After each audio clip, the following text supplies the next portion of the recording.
Yo, good evening. I'll be honest, man. I did a podcast last night and an open mic, and I feel pretty tired. I've been doing a lot of these podcasts. It's been a while since I've had a solo episode, and I don't know. I just kind of want to like listen to people. I just kind of want to not really. And this lady talks a lot. I called her a little bit beforehand, and it just seems like it's gonna be I'm predicting. I'm letting her know if she listens back to this. I'm letting her know that I feel like I'm gonna get a lot of my sentences cut off, and that's okay. I'm here to listen. It's not about me. It's about the people I bring onto this show. Um, and maybe if I have more guests in the future, because I think, I do have one more tomorrow, and then I don't know, some announcements, whatever. We'll get to that maybe at the end of it or whatever. But I'll catch you guys. I don't know, whenever you're listening to this, maybe like 2 episodes from now or something like that. So this lady's a comic. I have no idea how long she's been doing comedy. I've never met her, but she's from the Bay Area. And hold on, let me just make sure everything is okie dokie before I like hit recording and I don't like fuck something up here because okay, just don't touch the table. So here's the tricky thing. She wants to do video. She wants to see me. And I'm just hoping it's loud enough. Where's the back of this? Okay, I think we should be good. I really do think we should be good. So I'm going to give her a call here. Her name is Maya Guadalupe Tamayo. So I'm actually interested in like what ethnicity she is. I don't really know nothing about this lady. Oh yeah, I'm gonna have to. Damn, see that's the thing. I gotta get in close to talk.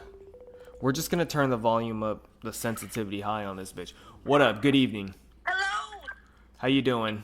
I I'm am doing here. good, Marconi. I'm sorry if I don't show my face. There might be a couple times where I just put my freaking eyebrows into the thing because I That's totally cool. I have the microphone set. I normally people don't really request video. The last time I feel like I had a video podcast like this with another person was like a year ago, and so Special. yeah, Special night. yeah, yeah. So how the oh, I didn't tell the show. I'm recording right now, by the way. Okay. I that's your virtual NDA sign, whatever. You know how it is. Hey. How did the audition go? I didn't tell the podcast that you had an audition to go to before it. It looks like you're in a car. I'm in a car. And I'm you in a just car. Yeah, I was in a car. So I just had an audition with a casting agency in LA, and I believe it went very well. They got my information, and they said they'd reach out to me tomorrow. Because they said they're looking for like 5 to 10 more people. They're casting for an event, a networking event in LA.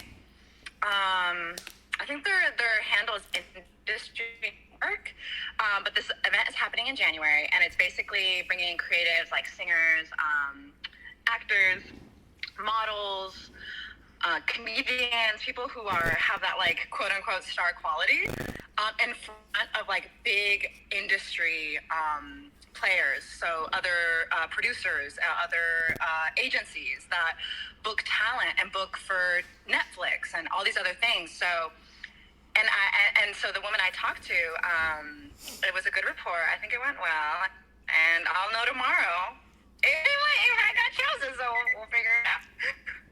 so there's a slight chance you might be on Netflix. There's a slight chance I will probably be on Netflix very soon. But a slight chance, maybe not. And that's okay too, because, I'm all about hashtag slow growth. Like, I'm not in a rush to fulfill my dreams. The journey is part of the destination. So And how old are you?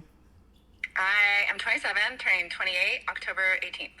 Oh shit, I'm a year and 2 days older than you. Oh, I'm snap. 20. I'm 28, turning 29, and my best friend's birthday is October 18th. That's crazy. We're so cool, aren't we? Don't we Yeah, just have good vibes? Libra gang. And are you allowed to talk about what kind of show or movie, whatever it could be, or is it just No, no. for the So company? it's an It's a event. company, right? Oh, got it. It's the company. So they're casting for the event, and then the event kind of brings you in front of these, big wigs, so to speak. And it's like a 4-day thing. And what I learned was that they help out prior to the event, like they give you coaching classes, etc. Things that are going to help you be ready to, like, on the day where you're going to be in front of a Netflix producer, give it your all or whatever. So yeah. Do you know a comedian named Jared Camacho? Yeah. Well, yeah. Digitally. Digitally, all right. I've been networking on Facebook like a mad woman, and I have booked a show in Sandy, Utah, just from friending a producer. And he reached out to me. He's like, "Oh, you're a comedian. Give me a call," like immediately. And I was like, "Okay, sure, I could do that." And then originally the show was going to be in New York City, but I think due to like weather, it was changed. So yeah, on October 20th, I'll have my first out-of-state show in Sandy, Utah. So Jared Camacho. Sorry.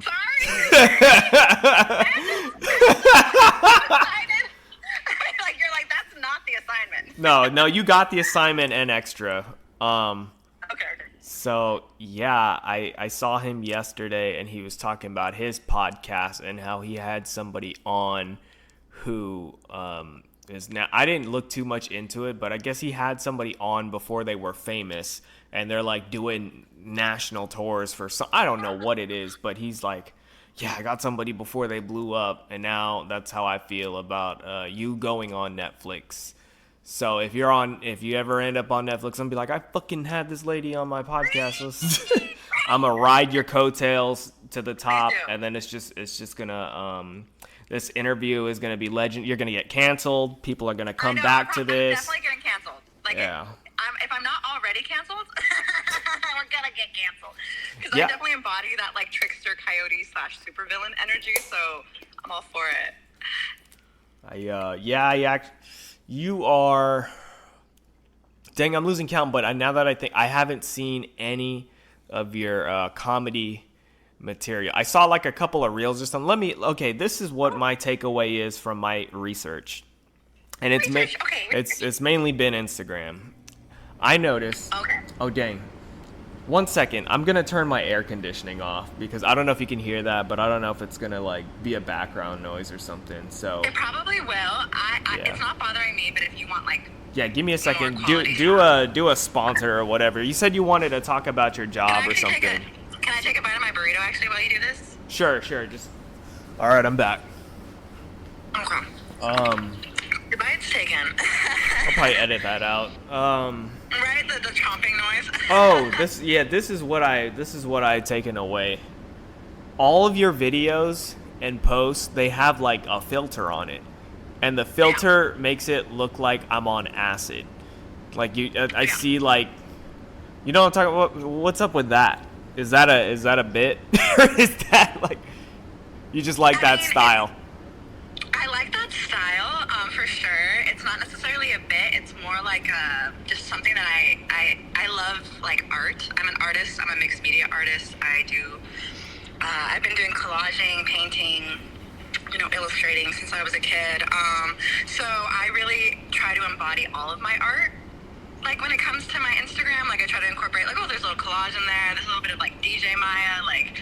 Well, there's a lot. She wants to play. But what I love about it is, and I'm trying to help people learn, is I'm layering filters. It's not just one filter. I'm layering like 5 to 7 to potentially 6. It's an endless amount of filters that you could layer upon layer in the stories feature within Instagram. And I've gotten it down to such a T that I can make a reel within probably like 5 to 10 minutes. And it's getting upwards of like 600, 700, 800 views because I'm cross-posting with the mutual aid network I just created, as well as a cooperative production company called Healing Era Cooperative.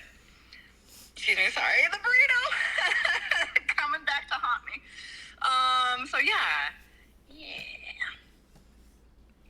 And in my research, I don't know if you said something or I just read it about like drama or so. Do you feel like you're involved in a lot of drama? Oh, for sure. I feel like you're trolling people. I don't know the gist of it if you even want to talk about it, but that's just.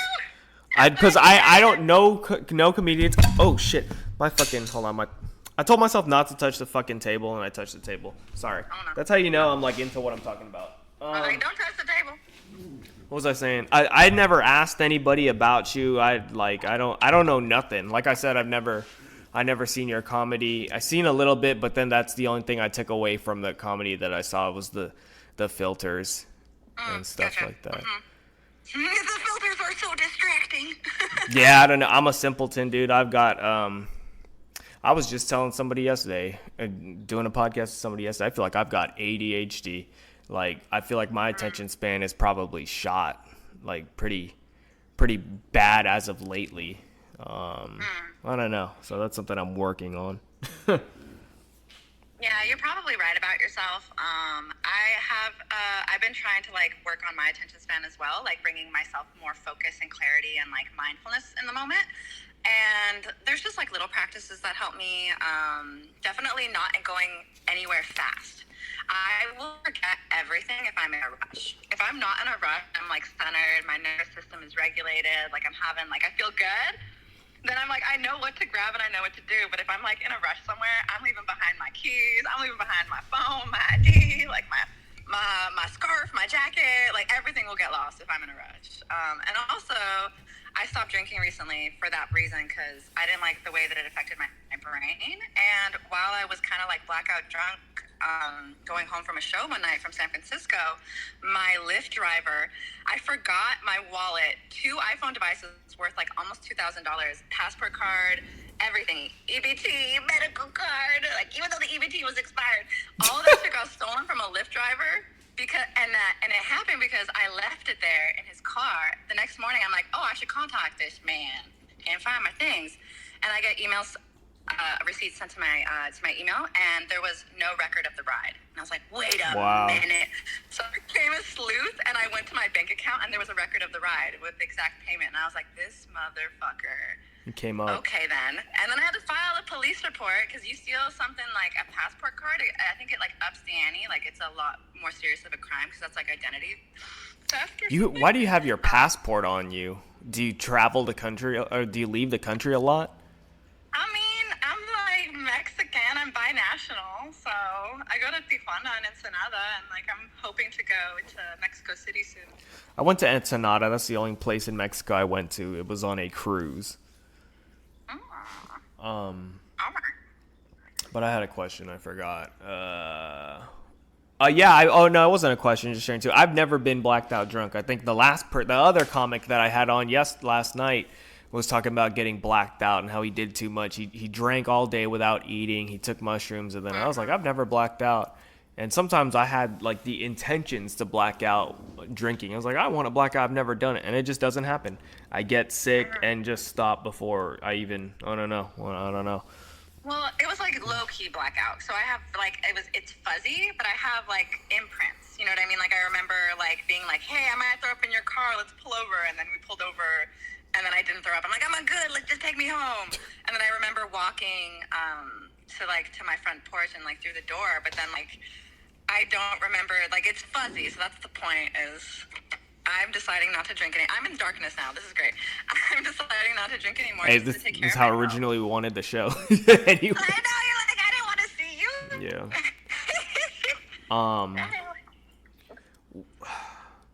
Well, how long have you gone without drinking? I think I'm a month sober from. That's pretty good. Yeah. That's pretty good. I feel good about it. I smoke weed and I microdose mushrooms sometimes, like chocolates mostly. But besides that, and kava, I'll drink some kava. What's a kava? Oh God, don't test my knowledge. Kava is a root, and it's brewed as a beverage, and it has anti-anxiety, like mood stabilizing, as well as like full body relaxing sort of benefits. But if you ask me for specifics right now, I swear to God, I will have to go to Google. No, you're good. I just thought it was, when I think of kava, I think of coffee. I don't know. Yeah, I don't really drink, and I'm only a year older than you, and I was just thinking, and it was what I was thinking of yesterday, which was pretty. I was reflecting on what this comic was saying. Like he's been doing comedy for about a year. And how long have you been doing it? It'll be 2 years in March, and a year in SF and the Bay Area September 1st. So I celebrated my year in SF and the Bay, just recently. Where are you from originally? Well, I'm moving over. I was born in Oakland, but I grew up all over. I grew up in San Diego. I grew up in Silicon Valley. I also grew up in Oahu. I lived in Oahu for altogether 3 years, and I lived there 3 different times. Dang, do you see yourself leaving the Bay Area? I guess you're a traveler, huh? Yes, I see myself leaving the Bay actually very soon. I'm probably either going to be going to LA to go do Netflix, right? Yeah, Netflix or New York City. So I am completely self-employed. I was part-time, kind of like assistant pre-K teaching, but I was laid off due to like the teacher losing 3 kids, and she didn't have enough money to pay me. So I was like, okay, like I really loved that work and like felt like I was thriving in it. But now that I have all this free time, I'm doing so much work online, and I'm booking gigs all over like the state as well as like the country, and I'm excited to go international as well. Yeah, you got your passport. Did you ever recover it after it got stolen? Yeah, you gotta figure that out. Okay, 2 things that I want to cover before I forget real quick. So first one's obvious. It's just a yes or no question, and we'll get to it later. Have you been hearing about this shock collar show? Yes. Okay. I read about it Okay. That's all I need. A yes or a no. Okay. We'll get to that later. We'll get to that later. But the first question before that is I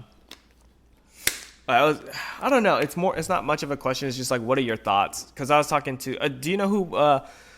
Oh God, I hope I don't mess his name up. Marcion Evans. You know Marcion Evans? Yes, I met him at Alameda Comedy Club for a roast battle that I did with Vicky Beretta. So I think he was roasting Raphael Wolfgang that night. Cool, got it. Yeah, so I had him on yesterday, and he was talking about this is probably the most amount of coke I've done in this year of comedy. Oh my God! What did I say? In his whole life, and I've never done coke. And he just kind of like was talking about the party scene and stuff like that, or it's just. And then I don't know. I guess in the episode, I feel like I was kind of like shocked by it, or at least like. I don't know, just thought about it. But then after I reflected on it for less than 24 hours, I thought back to it. It was just like, no, I think that's pretty obvious. I feel like that's pretty obvious, and I should, I don't know. And I guess when I tell people about like my sobriety, at least with comics, they're just kind of like taken aback by it. Like there was this, I was telling this guy that I was coming from Santa Cruz, which is like kind of far from where we were at, and then he was like, oh man, looks like you're gonna need to start up a coke habit or something like that with all that driving.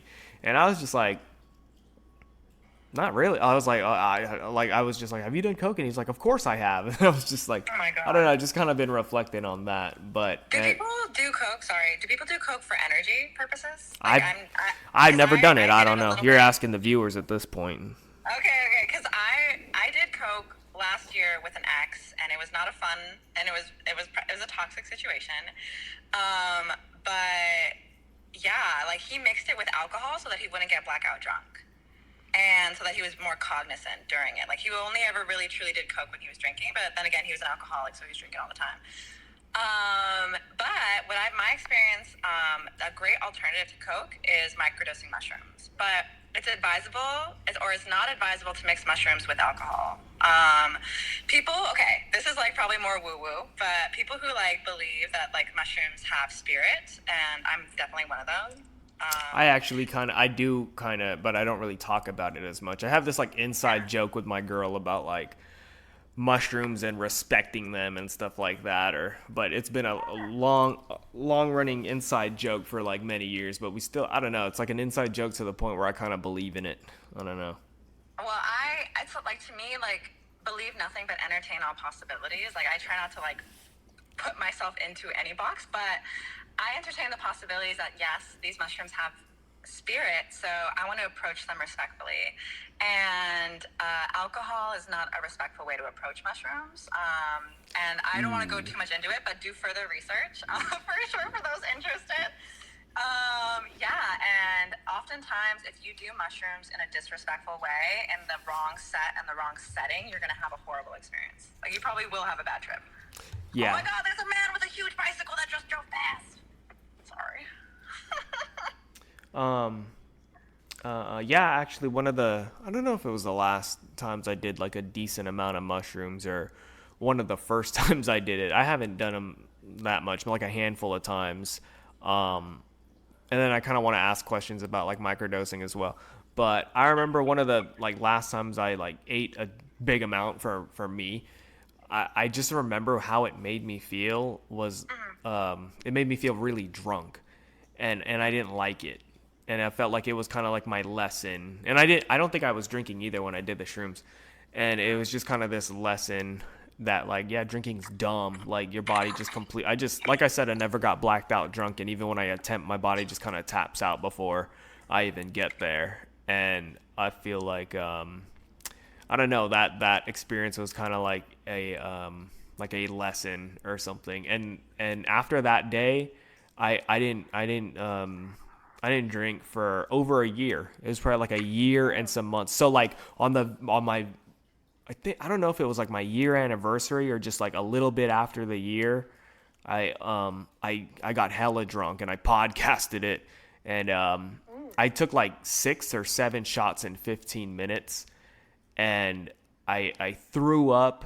everywhere, and I slipped on my own vomit and just like felt my head bounce on the wooden floor like a fucking basketball. And like I felt it happening, and I was so drunk I just couldn't like control it, that it was happening, of me falling like that. And it was just a bad fucking time. But a funny story, I guess. But yeah, I never really have fun when I drink. Yeah. I've had fun drinking for sure. Definitely in moderation. I mean, I do, yeah, but not like most of the time. I feel like 80% of the time I don't have a good time. Yeah. Or I think and what a waste. Like, the medicine can be the poisons, and the poison can be the medicine. So I always think follow your own heart. Like, do what intuitively feels good for you.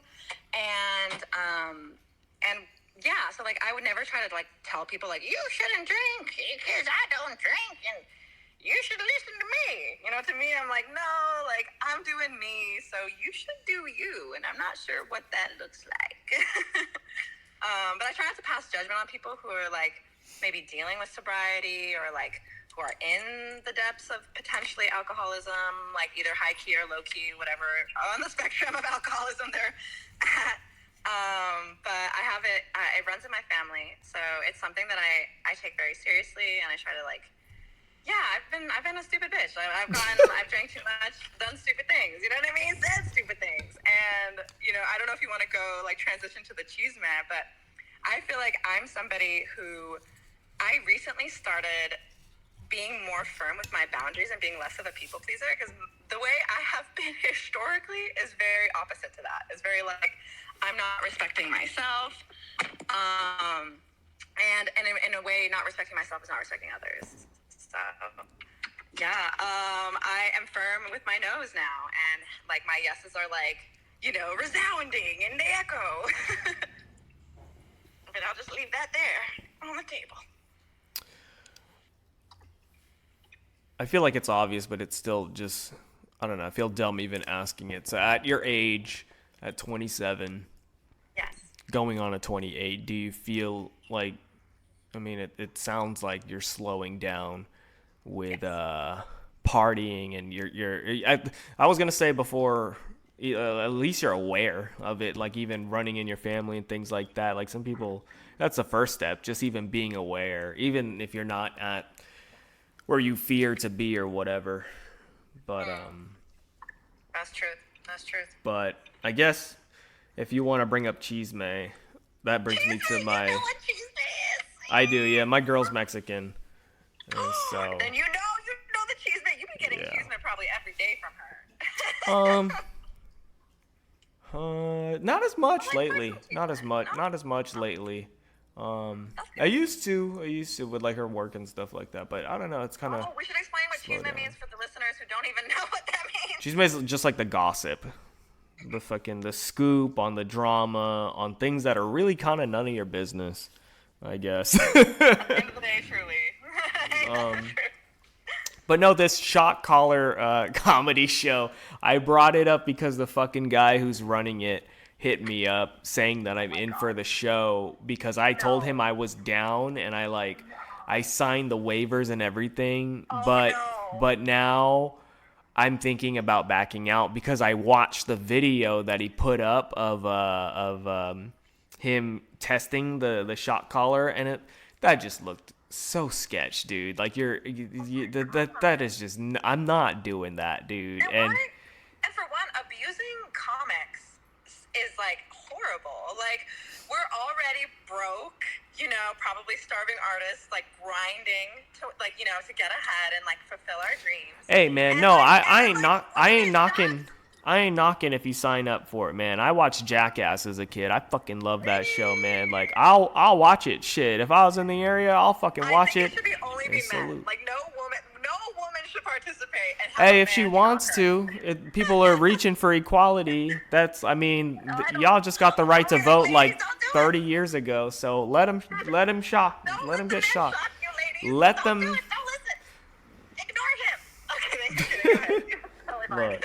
Well, I was thinking about doing it, but then and then he's going to Austin, Texas, and I got a buddy out there, and I sent it to him, and he, I was like, hey, watch out for this guy, and I was kind of thinking if he fucks me up if I do this shot collar shit, and he fucking I don't know what's something that wouldn't be okay for me. Like what for me where I would be not okay because I'm from to my understanding it's two shocks, like one out of nowhere and then another one if you go over 90 seconds. But if you are like still shocking me after I say like all right that's my time. Well, I probably can't sue because you signed the waiver, so I'm not doing it. I'm not Okay, doing it. yeah, not doing it. I'm cheering for not doing it. Yeah. That's where I stand. But in response to that kind of shock collar thing, I like kind of in like a silly goose type of way thought of my own pitch for a show.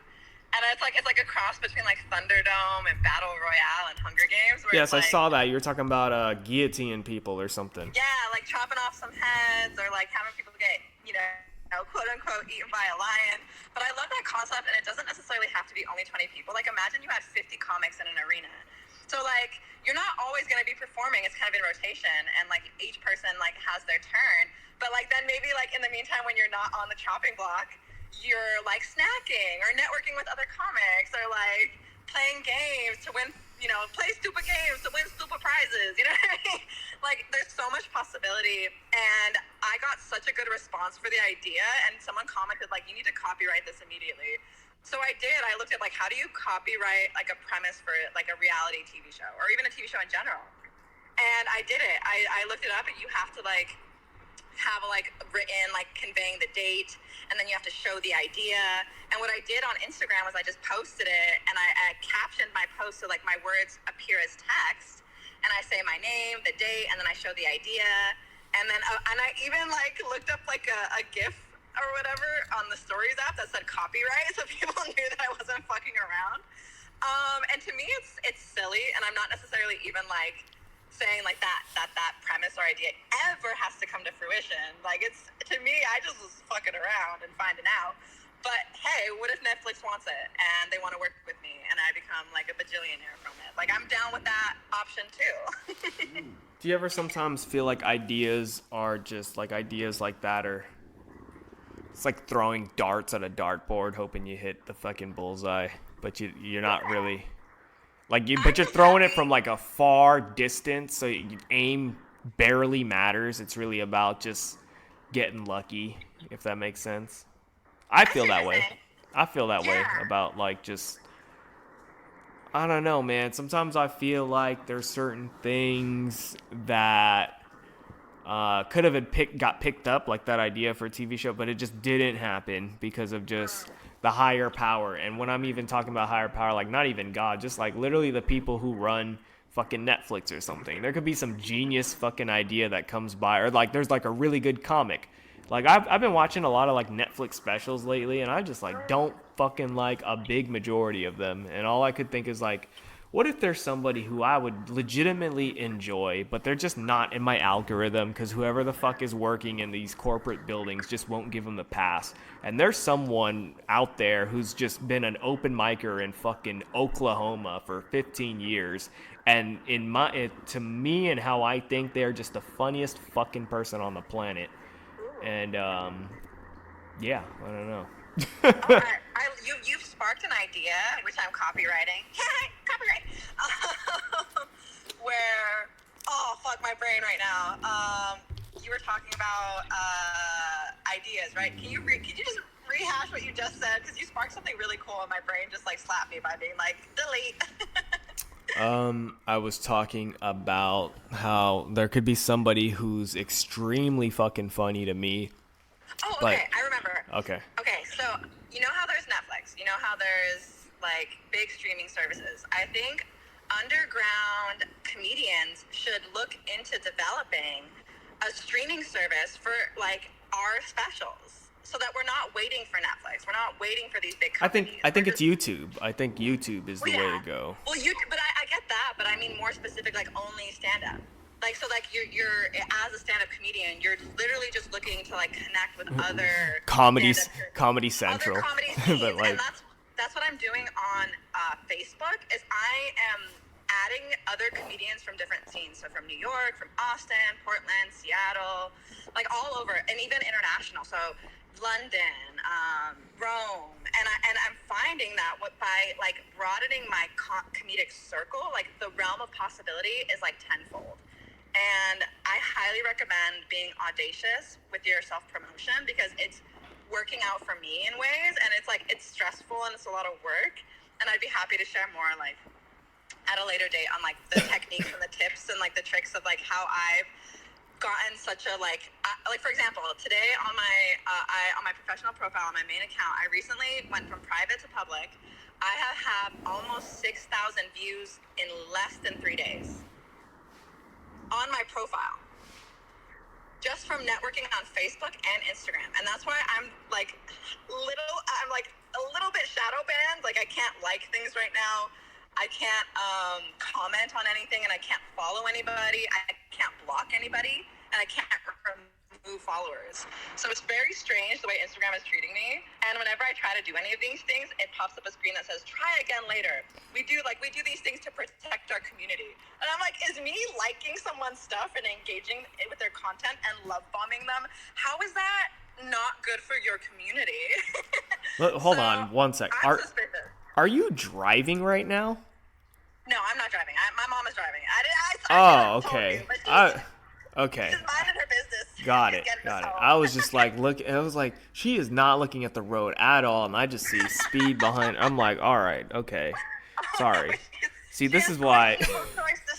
Dude, I'm over here. I feel so goddamn self-conscious. Like, it makes me feel like this is why I don't put my fucking video up or any. I always keep it audio only, because I like literally right before I fucking got on here, somebody sent me pictures from the open mic that we hit, and they're like high definition ass pictures. I thought I looked okay like through the fucking phone, but like through fucking I don't know how many $1,000 this camera was, but I was like, oh my god. And it was just like crazy. Like, you know when you have those mirrors that are like super zoomed in, and you just fucking it just felt like that, but like just like on me. And I was like, oh my god, I felt like I had a good set, but after looking, but then I just like tried to laugh at myself, and like I found a picture. I was like, dude, I look like a straight up serial killer here, and this is kind of funny.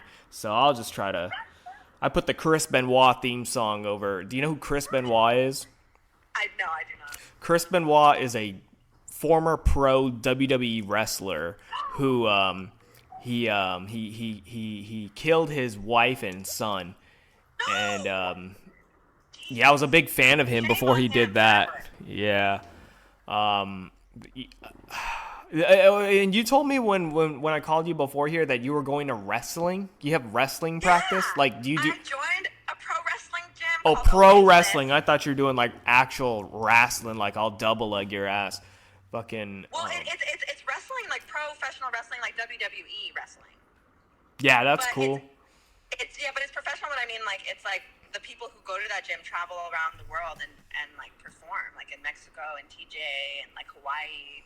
Like there's like a kind of like a network of wrestlers / luchadores, which is like the Mexican version, Yeah. or the name for wrestler. It's a big thing. And Lucha. Lucha Libre. I encountered this group through going to the Dead Rabbits production Laughs and Slams at Speakeasy Ales and Lagers, and the man who produces that show is Jonathan Ortiz, and I think it's like connected to Hella Funny. So there's a show that like incorporates the wrestling as well as like this like joke off. And I networked like the second time I went, I networked with the wrestlers, and I was like, I want to become y'all because low key the audience is responding way better to you guys than to the comics. Like the uproarious cheering, like the way that they celebrated these wrestlers was like, I want a hit of that. And also I want to be like fierce as fuck. So like if someone tried to check me in public, like, and do violence upon me, I could like rip their eyeballs out or something really cool, like knock them to the floor, flip them over my shoulders. Like I want to be unsuspectingly lethal. Have you been to Speakeasy Ales? Yes, I performed there twice at the Laughs and Slams. And how was it?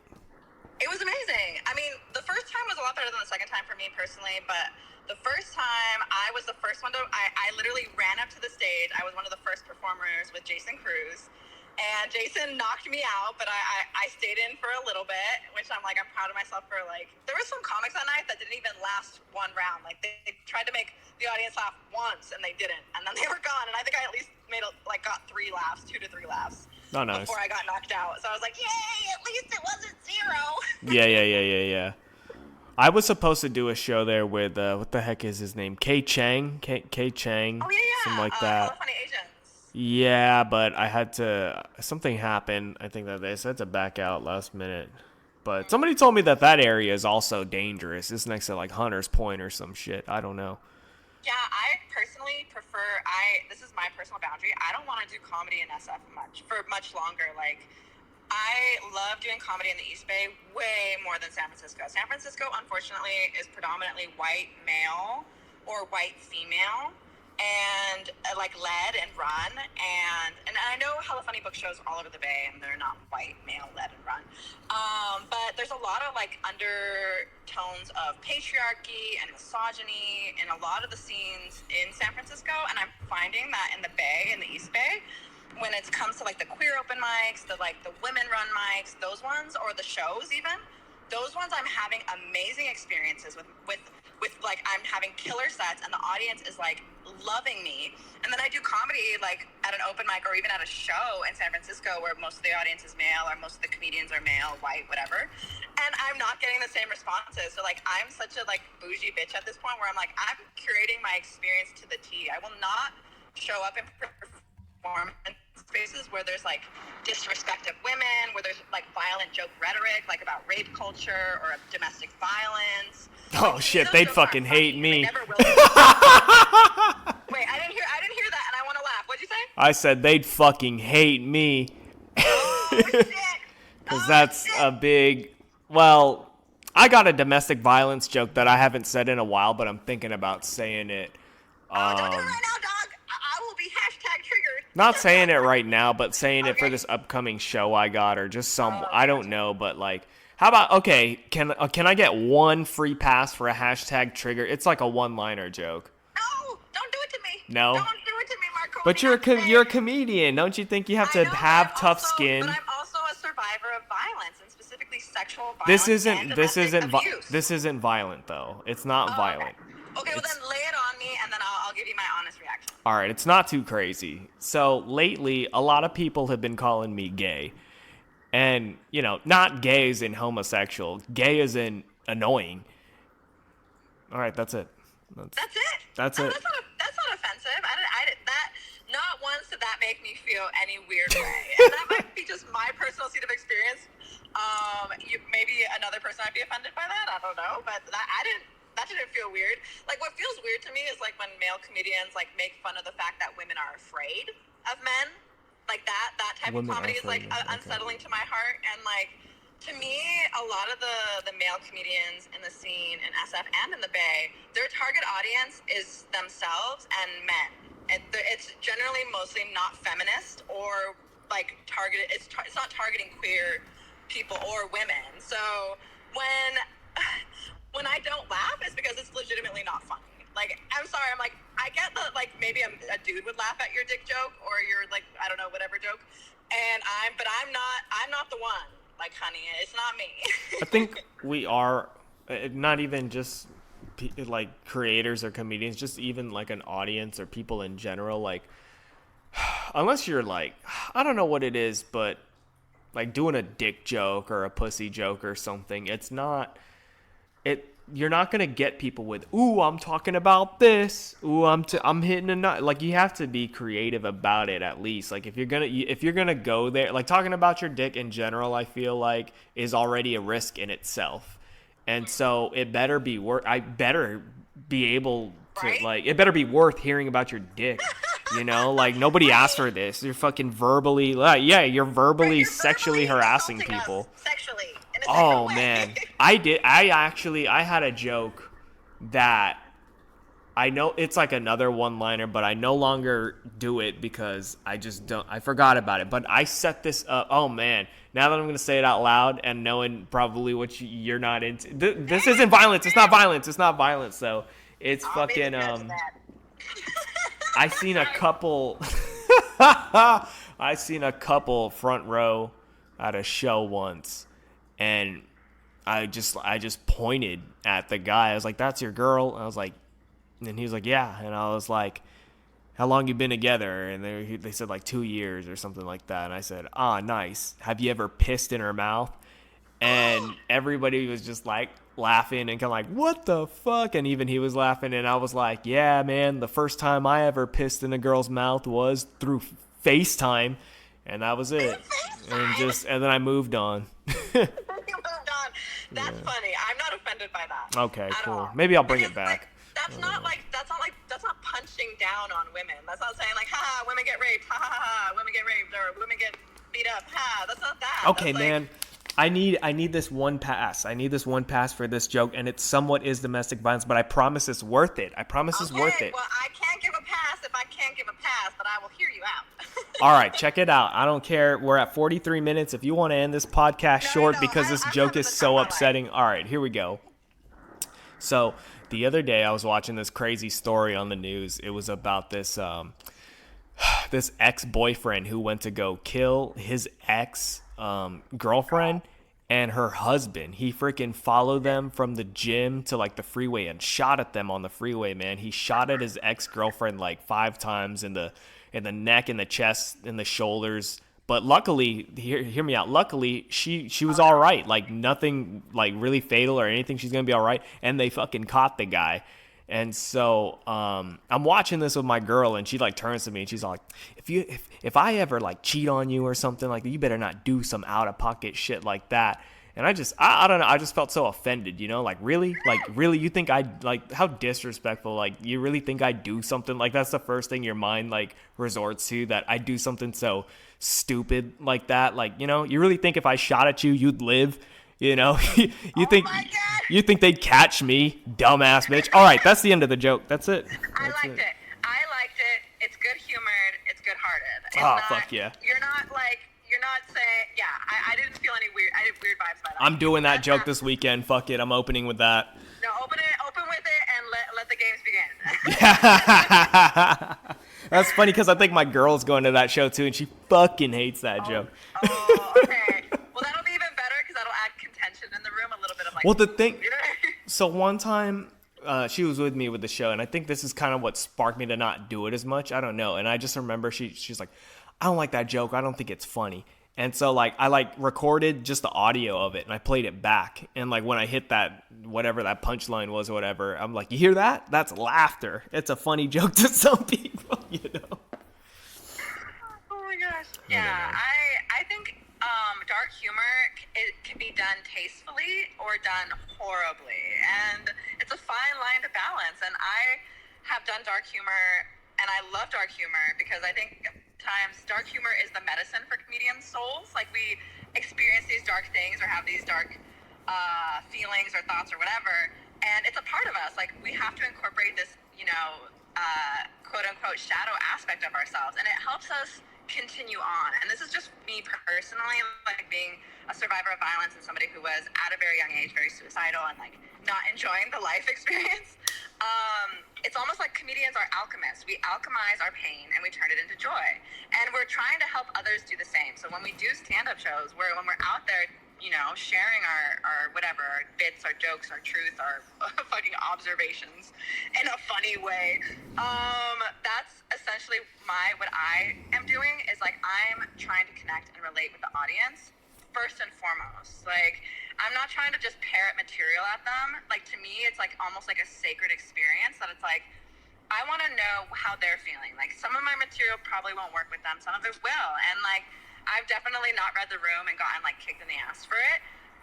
But oftentimes when I just meet the audience where they're at and like see that like what they want more than anything is friendship, comfortability. They want to be seen. And I've been in an audience and I've watched mics, showcases, features, like comedians who've been doing it for years, be boring as fuck. And I'm like, you're not allowing any space, you're not going slow, you're not allowing any breathing room, and you're just parroting your stupid ideas. And maybe you're getting a few punches here and there, but overall, I enjoyed the comedian who improv'd more, who did more crowd work more, who met the moment more. And that's me, like personally, like my preference. And also how I deliver my sets now is very like, take it slow. Like, I don't even try to, like, I'm so solid in my material that I have like at least 25 plus minutes. And what I do is like, I know the written memorized material, and I improv in between it, or every time I might say it a little different, and I'm gearing it towards the audience too, and maybe even my own like inner like equilibrium. Like, how am I feeling on the inside? Like, am I gonna want to be silly and vivacious and like outgoing today, or I want to be sulky and kind of like sinister? You know what I mean? Like, so I'm embodying multiple like personalities of myself in my set. So like, I never try to be fake on stage, and all of my comedy is literally just my life. Like, I'm just writing about my life and making it funny by adding punchlines and tags. But I'm not lying. I'm not making up scenarios. I'm not making shit up ever. I'm just like, So would you say you're more of a storyteller? Yes. Wait, sorry, say again? Would you say you're more of a storyteller? Yes, I would say so. I'm a storyteller who is learning the craft of writing like one-liners, who's learning the craft of like getting solid, like tight, 5s, 10s, 15s, 20s, like all of that. So yeah, I'm not an expert, and I don't want to ever claim to be an expert. I'm a student, but knowing that this art form is subjective, and like not everyone's gonna find everything funny, and that's a-okay. Like, knowing that is in a way freeing, and I like doing comedy in a free way, not in a way that makes me feel like stressed out and like, oh my god, I gotta perform every night of the week, and if I'm not doing it, I'm not getting a hit, and I'm not hustling. And it's like, no, dude, quality. Yeah, go make a fucking TikTok, dude. Fucking. Yeah, go make a fucking TikTok. I gotta hit the stage. You'll have more of an audience on TikTok than you will at some of these shows. Yeah. And like, I went to a show in SF the other night just to support a friend, and it was run.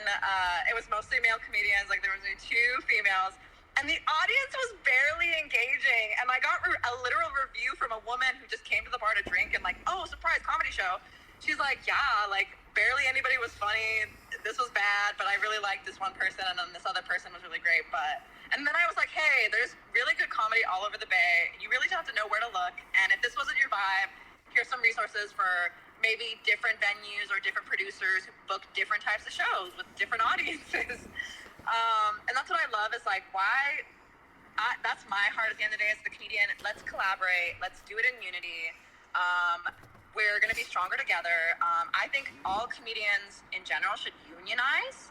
Like, generally, we should all unionize so that we demand contracts at better pay from bookers and producers who take advantage of our labor. But also, besides that, I'm in the process with a few other female comedians of creating an SF Bay female comedy guild.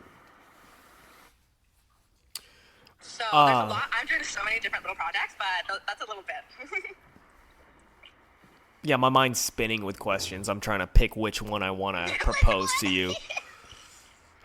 Let's go to the original one, and then let's see. What's your, and I don't want to hear it, all of it. Not to be rude. Not to be rude. Just, I want to just, give me the title. Give me the title, like, what's your go-to story, quote unquote, or like joke that you go to? Like for me, like, okay, like the joke that I just told you about, like, the crazy story on the news, when I write that down in my notes, I have that joke written down as beating my girl. Just 3 words, and that will trigger my brain, like, that joke, hit it. And so, like, I start the joke, sometimes I start the joke with, yeah, last night I was beating my girl, and it was intense, man, very intense game of chess we were playing. And so, yeah. And then, yeah. Oh, I forgot I should have said trigger warning, but I took a risk. I took a risk. You did dark humor very well. Thank you. Your style. I appreciate that. Yeah, you got me thinking about, like, some people, and there might be some ways where I lean this, like I said, or like you said, I'm not an expert, but I feel at least glad that I'm not some guy who's like aiming to do dark humor. Like that, I'm gonna do stand-up comedy. I want to be a dark guy. I want to talk about fucking rape or some shit, or like, yeah, it'll be so funny talking about raping a midget. How funny would that be? Oh, like, God, edgelords are the worst. Yeah, that kind of guy. And I just feel like it just comes natural. Like those jokes, I wasn't like, what's fucked up? Like that's literally what my head went to, and just, I don't know. I'm glad other people think it's funny. A lot of, obviously, this is like self-explanatory, but like patriarchy and capitalism are fucked up systems that we currently live under. So I think in general, men are having a bad time. Like that's just my observation. Patriarchy is something that literally like tears away your heart. Like as a man, you're told not to feel, not to cry, not to do anything. And you're sexualized at a very young age, like with pornography and your friends, and like just the values of patriarchy. So of course your humor is going to be entrenched in like kind of like maybe a tad bit, not necessarily feminist, but I think this is the world we live in. So of course we're going to get the voices of the people who are a part of it. So I always take people with a grain of salt. You know what I mean? Because I don't know someone's story at the end of the day. I don't know why they're talking about their dicks. I don't know why they're talking about whatever, raping a midget, like, whatever. See, now it's funny because we fucking made it a bit. But, like, if somebody were to really come up and... dude. Okay, somebody had this one joke that was so fucking funny to me in Texas.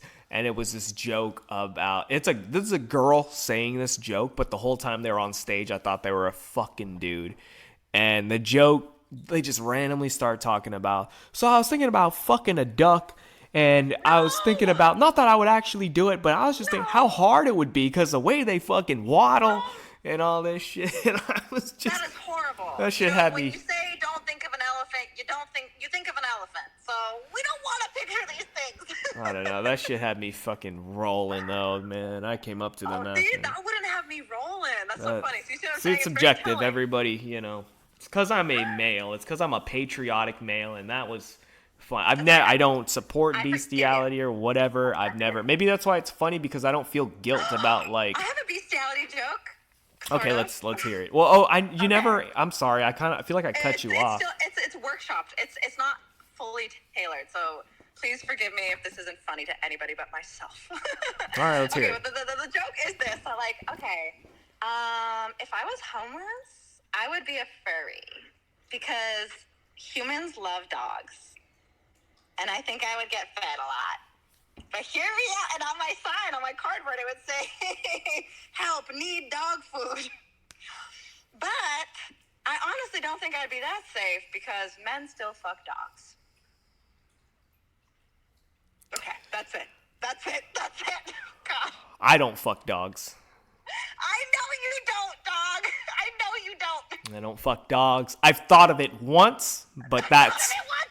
Oh, no. I thought of it, okay? Am I wrong for having the thought of it once? All right? Of course. And I was like, what? I was like 13. You know what I mean? So like, I don't really think that counts. So that's. Oh yeah. My mom once said to me that all things before the age of 12 are not added to your karma. So. Really? Whatever you did before the age of 12, scot-free. After that, you're fucked. Wow. I've never heard of that before. I don't know where she got this information. She probably killed like 17 people before the age of 12. And she... Oh, I forgot she's driving and she hears this. Yeah, your mom killed like 17 people before the ripe old age of 12, and she came up with that rule. It doesn't count. That's what happened. She had her fingers crossed. She had one hand on the trigger and the other hand crossing her fingers behind her back. She's literally an educator. She's a 7th grade teacher. And that's what she tells her 7th graders. That's why the crime is so high. And these people want more money. Incredible. Is that a cooperative school? Sorry. She's great. She's a human rights activist. I have a mass shooter joke that I've retired, and I don't want. I mean, if you want to hear it, you can hear it, but I don't think it's. I feel like it's. Let's not bring it here. Yeah. No. I say no to it. Yeah, no, me too. But I am a little. I feel like it's on brand for you, maybe, because at one point I was like, "This is it. This is my fucking joke. This is gonna be one of them." But it was just. It's too much build up, too much risk, and not enough reward. And so that's like the darker you get, the higher the risk is, I feel. And I feel like bringing your dick up is a very high risk maneuver. Yeah. I brought up period blood. I did some unhinged material the other day, and it actually sort of worked. but it felt kind of edgy to me to even like bring it up. I was like, I don't know, is this the right room for my unhinged material? And it kind of was. But it was also a little weird. So I was like, towing the line here. So, okay, that workshop joke. I want to hear, and you don't have to say the whole joke, but like kind of like how I said, you have a title for a joke or something.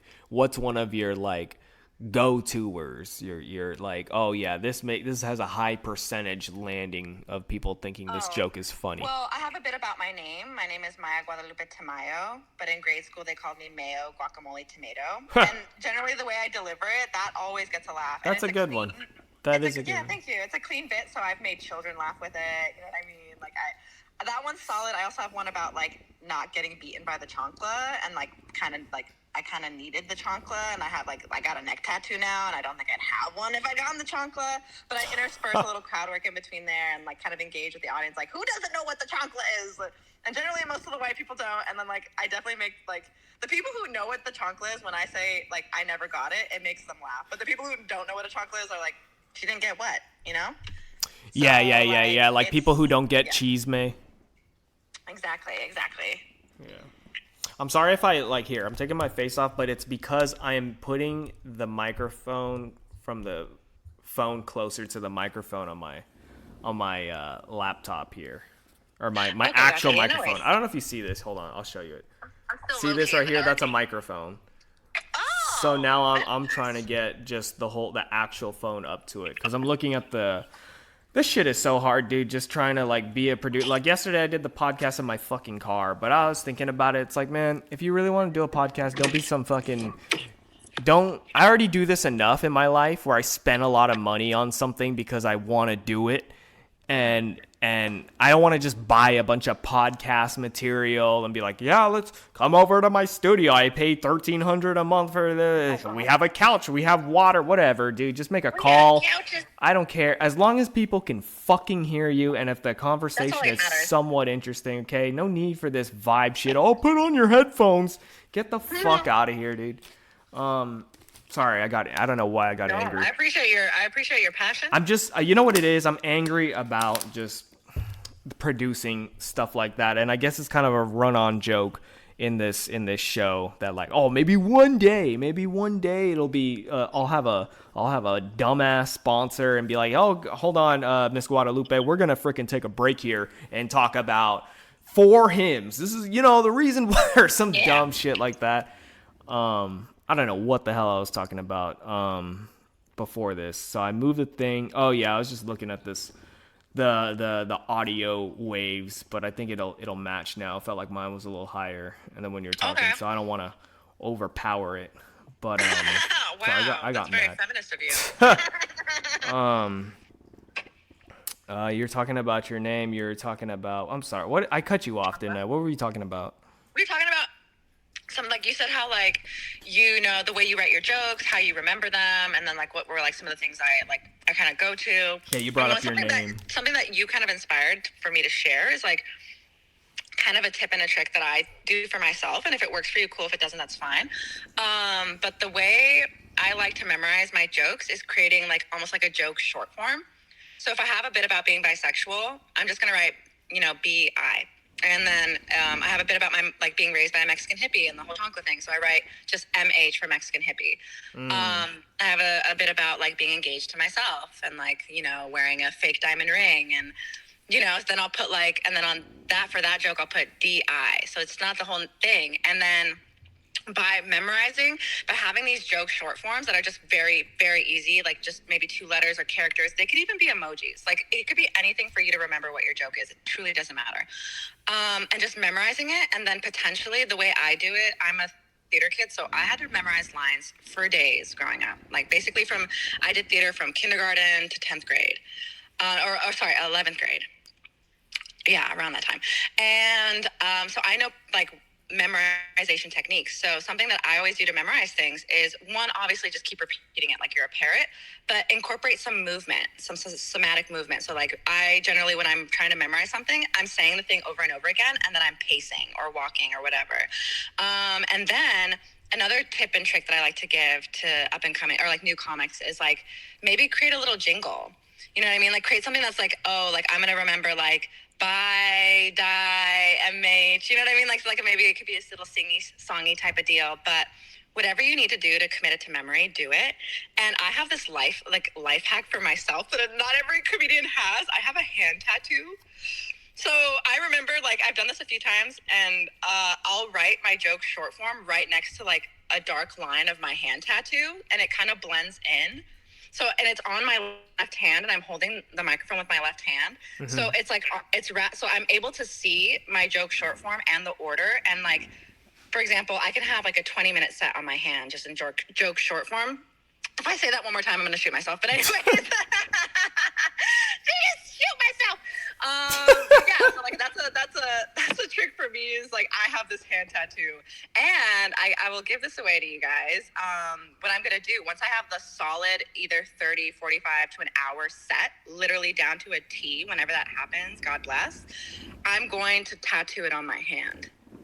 I already have a hand tattoo. That's like creative. To me, I will never forget. And yeah, so 9/11. Okay. So what's up with the neck tattoo? What is that? Oh God, it's such a long and traumatic story, but I shall make it concise. So I was with a tattoo artist for 6 years, about 6 years. We met when I was 19. And I had no tattoos before I met him. And then I had all these tattoos. So don't fall in love with tattoo apprentices, because they will give you free tattoos. Unless that's your thing, you want free tattoos. But the tattoo is a love tattoo. We were together for about a year when I got it. And it was essentially like a wedding ring. Like it's something that we were like, and it's matching. Like he has the same one, just like slightly different. So we were like hella crazy, hella committed to each other. And we were like, fuck it, we're going to be together forever. Psych. But, God bless this man. Happy to be where I'm at today with my situations and my life. So everything to me is like a learning experience, and it's a blessing in disguise. And I'm, and having a neck tattoo kind of feels like a superpower, because for one, QR code, no one can steal my identity. Even if you steal my passport card, you're going to get a tattoo. You're going to get my same tattoo tattooed? You're going to Sharpie it on you? Huh? You know what I'm saying? Maybe. You can't do that. Maybe if you're crazy enough, and like more power to you for your craziness. I actually do want a neck tattoo. But okay. Yeah, I'm going through something right now where I want it on my neck. I feel like it would look cool, but I'm want to finish stuff on my leg, so I'm just gonna get it on my leg instead. But I have this, like, if I were to get it, I'd get it on the side of my neck, like under my ear or some shit. But now I have another idea of, and I don't know how to feel about this one. I want an elephant on like the back of my neck, like my upper back, and then like kind of where it's like creeping up to like the back of my neck, so you could probably see it a little if I'm wearing a shirt or something. But I don't know. Really cool. I don't know exactly how to feel about it. So basically, the neck tattoo is like a cover up, eh? Yeah, well, it's a cover. No, the neck tattoo it says light. It's in English. My ex just designed each letter. He is like a graffiti artist slash like he does calligraphy, et cetera, et cetera. He's an amazing artist for sure. But yeah, so it says light. It's going down, and the inspiration was like the energy, the experience we had with each other being that of like light energy, like light frequency, and everything is truly made of light. But so yeah, so it's very soppy, very romantic, very tragic at the same time, and I love it. I went through an odyssey with it. Like I hated it for a little bit after we broke up because I was like, hey, I'm tied to this man in such strange ways. But I have claimed it. I've made it my own, and it feels like a superpower because my friend said to me once we were walking in Oakland, and I wrote a joke about this that I want to kind of rework and make a little tighter because it doesn't get it. I feel like it could be better. But anyways, it's about how we were walking in Oakland, and she looks at me. She's like, I feel really safe with you. And I look at her like puzzled, like, what? Like, why? Like, I'm a silly goose. And she's like, well, you have a neck tattoo, so everyone probably thinks you went to prison, and they won't fuck with us. And I thought about it, and I was like, you're right. Like, like superpower unlocked. Like, I look menacing. Like, I'm happy to be a woman who looks slightly menacing. Do you consider yourself menacing or? Oh, hella. I'm hella menacing. When I'm stomping around on my own, walking about, either taking BART, public transit, or just walking the streets, if I am around men that I feel are unhinged, unwell, unhoused, or even just like kind of predatory in nature and vibe, like I can only assume these things about people. I'm not saying like they've proven to me that they are, but I just follow vibes. I follow my own intuition.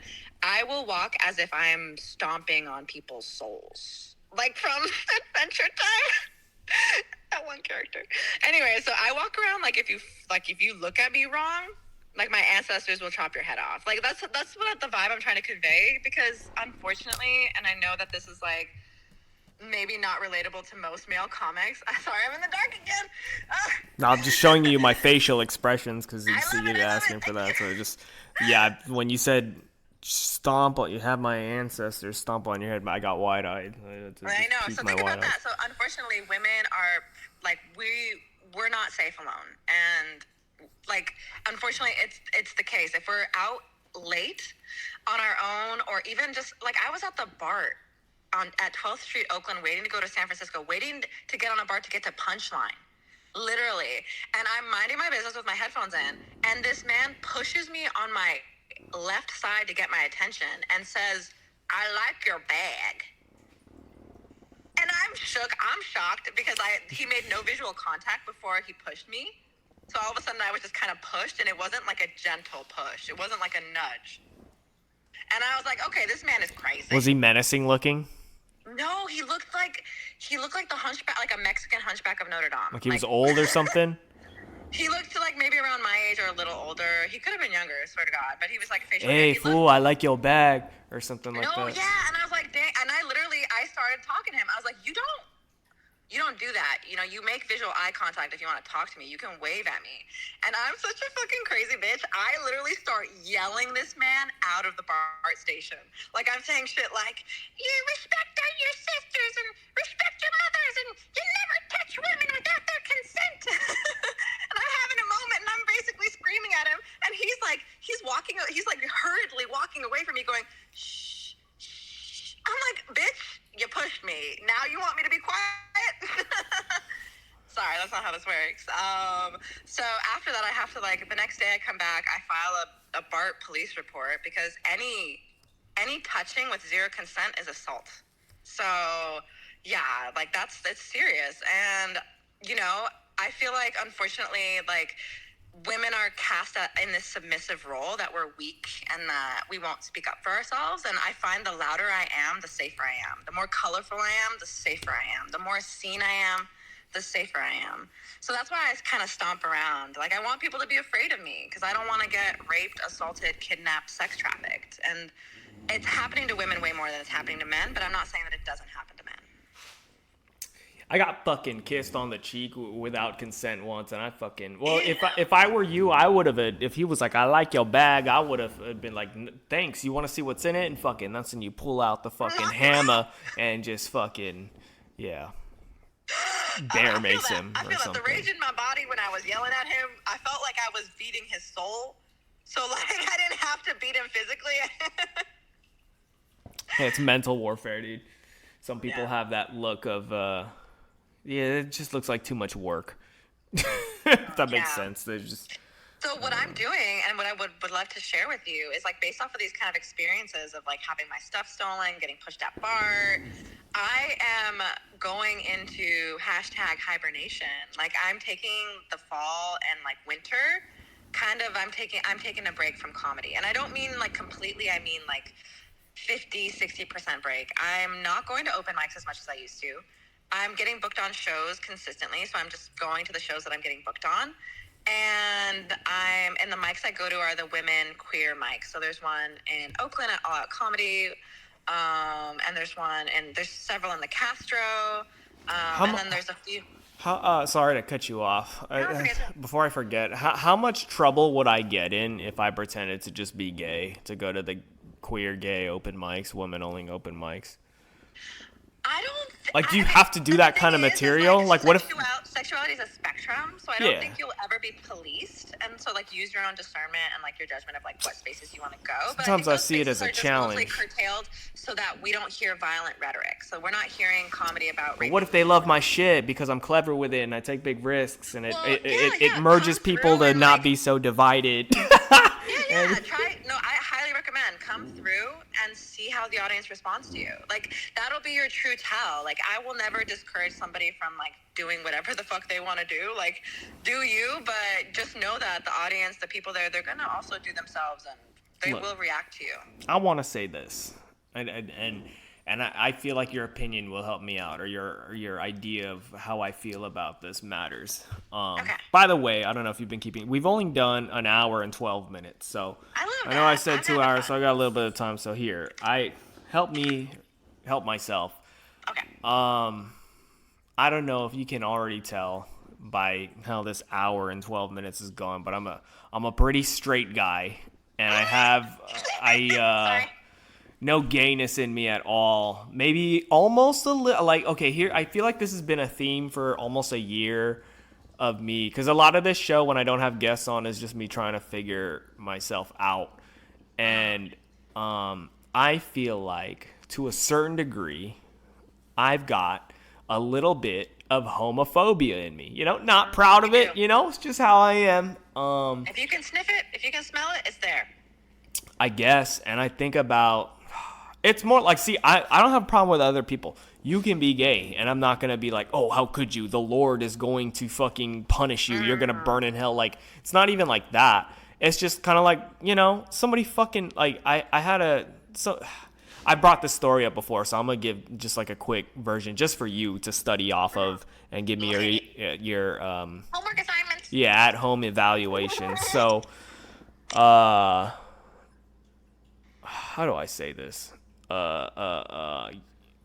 You're all right. Okay, the story goes like this, basically. There's this guy who I knew in, like, high school, and when I found out, maybe, I don't need, to this day, because I'm not that close with him, I don't know if he's, like, bi, gay, or whatever, but he was a little out there, and, or just, like, kind of a character, something that, you know, if you were to judge and, like, have experiences with him, and be like, you know what, if this guy was gay, I could see it, whatever. Or he was kind of, well, first of all, we met in acting class. We had an acting class. So there's tell number one. A lot of people who are in acting are gay. And That's true. You know, that's just, it's something, you know, and you just have to be all right in that.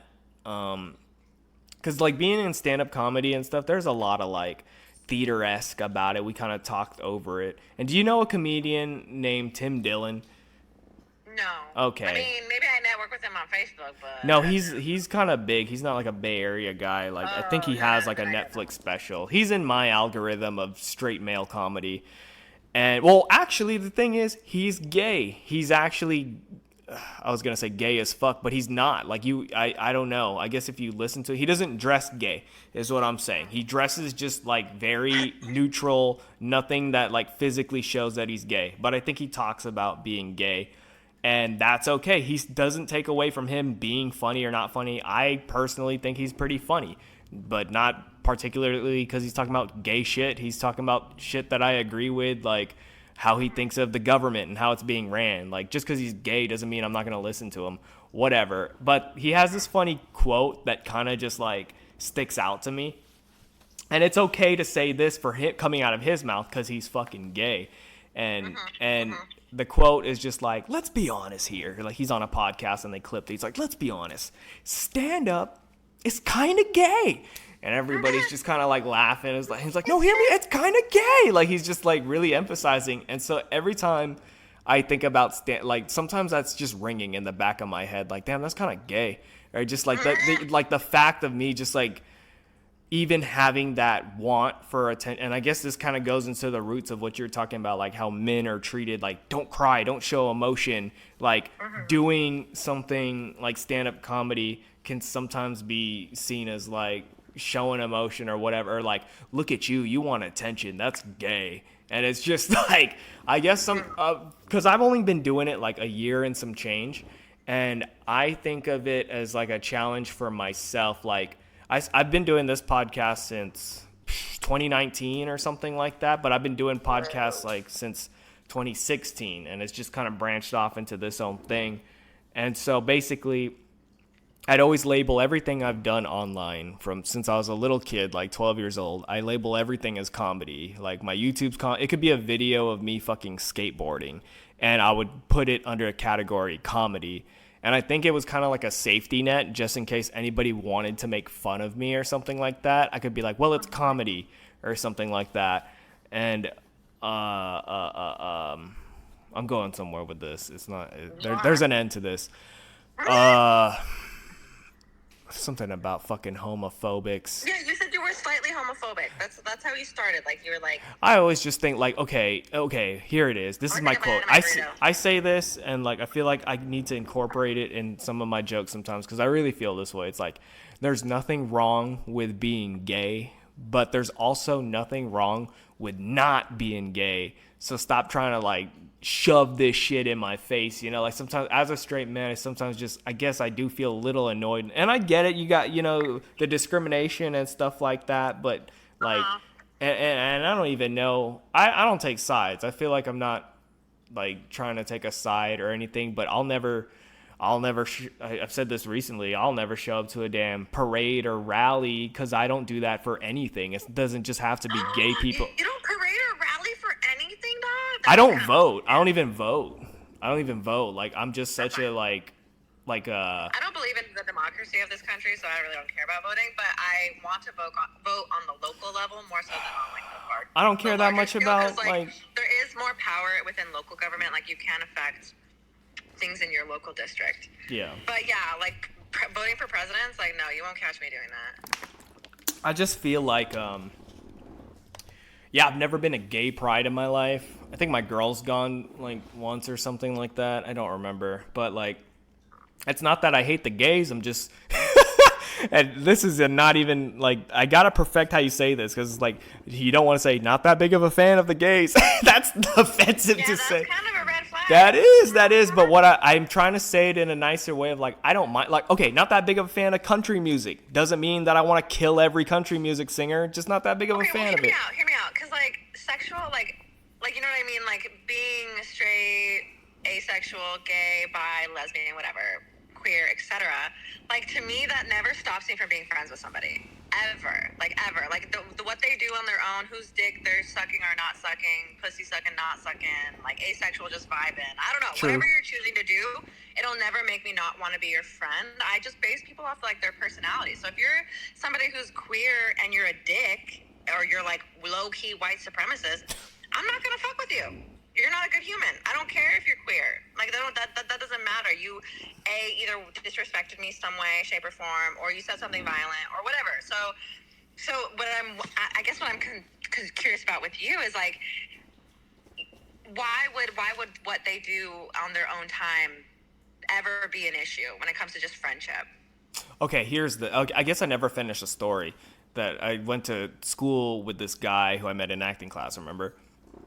And so like maybe like 2 years later, I run into him at a Target. He's working at Target as like as a cart pusher. And I see him. I was like, "Oh, what's up, man?" And like I just go in to fucking dap him up or whatever. And he gets close to me and fucking kisses me on the cheek, and kind of like what you. He cares about you. Nah, man, I don't know. I didn't consent to that. Maybe there's some leeway between, I already gave him permission, I dapped him up or whatever, but like. Oh, no, I think he did cross that was kind of a joke on my part, my bad, but he did cross a line by not checking in with you. I haven't seen you in years. We're not close like that. You know what I mean? Like, I don't know you. And I remember, and this is like over 10 years ago, I think, and I just got so defensive. I was like, I don't play that shit. And I just became super homophobic in the moment, and he was like scared, and I was like squaring up because this guy kissed me. So I feel like that's the most homophobic I've ever been in my life. But it's like, like even if you're a girl, like, and you kiss me on the cheek like that, and I didn't like, and it's kind of happened. I'm not gonna lie, it's kind of happened a couple of times, and women can be hella toxic and awful. Let me preface that. Like, we can be so shitty. Like, I was a shitty woman for a long time, and I'm trying not to be shitty anymore. I don't know, dude. I think I have a problem. Sometimes I feel even weird about just my mom kissing me on the cheek. I don't know. I think that is a problem. That could be a problem. I don't know. That's a problem. It's not like I feel like I've been all right with it a little bit as I've been getting older and like lately. But I've noticed like maybe in my like early 20s or mid 20s kind of feeling like I don't know. The way how I was raised with my dad was just super traditional. I went to Catholic or I was like baptized Catholic. I went to church and shit like that. And I just remember like my dad's funny though. Like this is funny to me. I'm a little kid. I'm probably like 12 years old, and we had this one priest. And then we got like a new one. We had like we got this new white guy, which is actually coincidentally about a year ago I saw him when we went to go like bless my grandma who passed away, and he is like almost 80 or something, and he looks exactly the fucking same as when I was like younger and first got introduced to him. Like I was like, oh my, because I don't. He's a vampire. Yeah, he was all like, yeah, you need to incorporate more holy water in your diet. And I was joking. I was like, maybe I'll come to church more. Because I don't go to church like at all. But it's just so insane to me that after all these years, he's still there.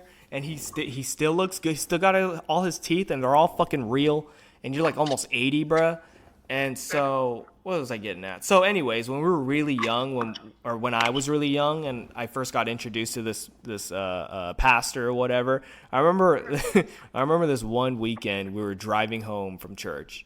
I'm in the back of the car. It's my dad driving and my mom's in the shotgun.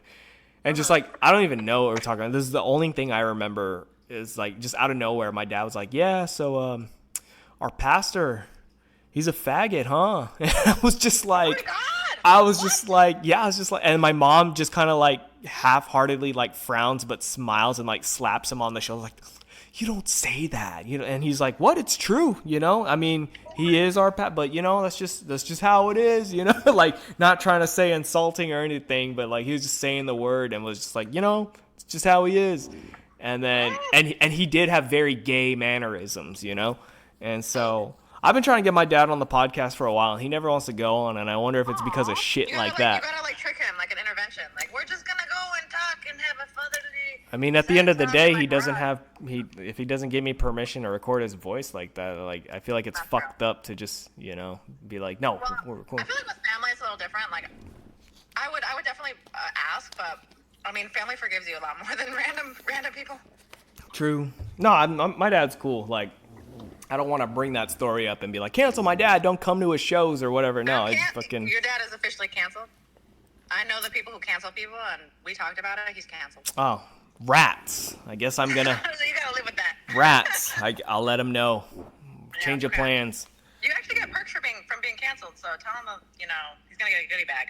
I have this theory about Logan Paul and how him finding that dead body in the Japanese rainforest is actually what catapulted him to stardom. Because I swear to fucking God, dude, in 2018, my last college class, I did a presentation on him because it just broke news that he fucking did what he did.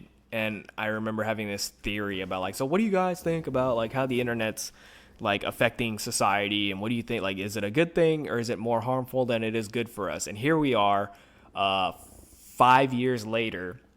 Logan Paul has boxed Floyd Mayweather, one of the greatest boxers of all time, in an exhibition match, made bajillions of dollars. His brother has a Netflix special, bajillion dollars. His brother just knocked out a bunch of fucking people in the UFC in boxing, and now he's in like the WWE. He's got these prime energy drinks that I see a bunch of little kids walking around in public, and I'm like, all of this would have not been possible if that guy didn't fucking hang himself in that forest. Like, him killing himself made another guy's stardom rise. Like, and I always think about, if I was that guy who killed himself, like, it's like you can't let his soul rest in a while because here's this guy on a random fucking podcast talking about him. Like, if that was me, dude, and somebody like got whatever the fuck Logan Paul has because off of my death, I'd probably haunt him. I try to haunt him. I don't know. Yeah, he's being haunted for sure. I feel like most white people are being haunted by by the history, by the past. Yeah. So he's definitely haunted for sure. Are white people your least favorite ethnicity? I'm biracial. I'm half white. I get to talk shit about white people all day long. Oh, okay. No, I don't think I have white in me. I mean, to me, I don't have hatred towards anybody. I just know what feels like good vibes, and just sorry to say this. I mean, if this offends anybody, but in my experience, in my travels, in my life, I've had better vibes from black and brown people than white people. Sorry, it's just the truth. They've been more real. They've been more authentic, more truthful to me. I've also been fucked over by black and brown people, and I've had amazing white friends and amazing white angels in my life. White angels. Better than the white devils, that's for sure. So I think it's I love saying white people because, like, white people don't like to be called white people. Like, they will call everyone else black, brown, yellow, red, but, like, the minute you say a white person is a white person, they're like, wait a second, you can't do that to us, we do that to you.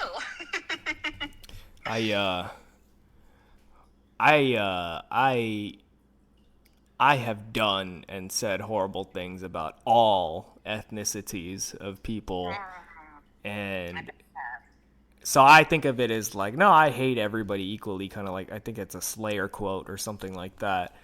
And oh man, yesterday I tried this joke for the first time. And so, like, a big part of my material lately is just a lot of anti-Semitic stuff. I don't know why, but I'm just... You need to look inward. That's just the and path figure that out. that I'm going for. Oh, man, I feel like you'd like my jokes. I have jokes about worshiping the devil and things like you that. invite me to your show, and then I will watch, and I will laugh, and then I will probably not laugh. I'm going to be in Crockett, California on Saturday night. The 7th? Yeah, I think that's the 7th. I'm on that show. The carnival thingy? Yeah, I'm on no fucking way. I'll see you there then. That's funny. Yeah, I'm going to do the most... I'm going to do... my quote-unquote darkest shit. Oh, you better. That's funny. I'm gonna roast you. You better That's be. funny. What time are you going up? What time are you I going don't know. up? I don't know the lineup. Oh, they put the pictures up. What was I gonna say? We went over homophobia. We went over... What was the last... I ate a whole burrito. I ate a whole burrito during this podcast. From where? From Rico in Oakland. Oh, okay. So good.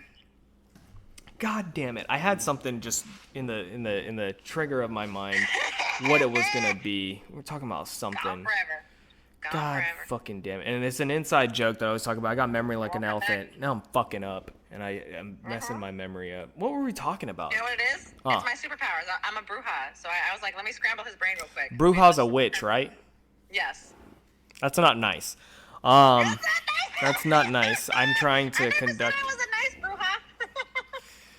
Bruja. That's hella funny. You know, sometimes like my girl will be driving and she'll. I always get bruja mixed up for like fat lady or something, because if there's somebody crossing the street hella slow, she'll be like, get out the way, you fucking bruja. No, she's calling people brujas. I mean, she doesn't say it like to their face like that. We'll just be in the car and she'll just say it like, you know, with the windows rolled up. Get out the way, bruja. We got places to be. God. We got cheese made to spread. We got chanclas to throw. I'm always yelling at people. I don't call people brujas though. Yeah, bruja doesn't. It's funny because it's got the word ha in it. I know. I called myself a bruja on stage once, and I was like, I'm a bruja. It kind of worked a little bit. God damn it! I feel. Well, is there something that you've been want to like in your research of me? Is there another thing you wanted to ask me? Because I know that we're slowly going to be wrapping it up within the next 30 minutes. I think I'm having hypertension or something. I think there's. You definitely are. I feel dizzy. That's what it is. It's my energy. My energy's fucking with your energy. Well, to be fair, I have been feeling not so well even before I got on the podcast, but maybe that's you brewing some ha up or something. I don't know. Some ha for sure. Fucking A, dude. Yeah, I don't know what's going down with me. I'm trying to think if I was feeling sick yesterday. I always get paranoid, like if I go up late on an open mic. Oh, now I remembered what I wanted to say. Okay. I was talking about being racist towards everybody. But anyways, yesterday... I was hoping you'd forget. I always get paranoid about like, oh, if I'm going up late, like yesterday I was 13th in line. I was like, there's 13, 14 other motherfuckers that had their mouth on that mic before me.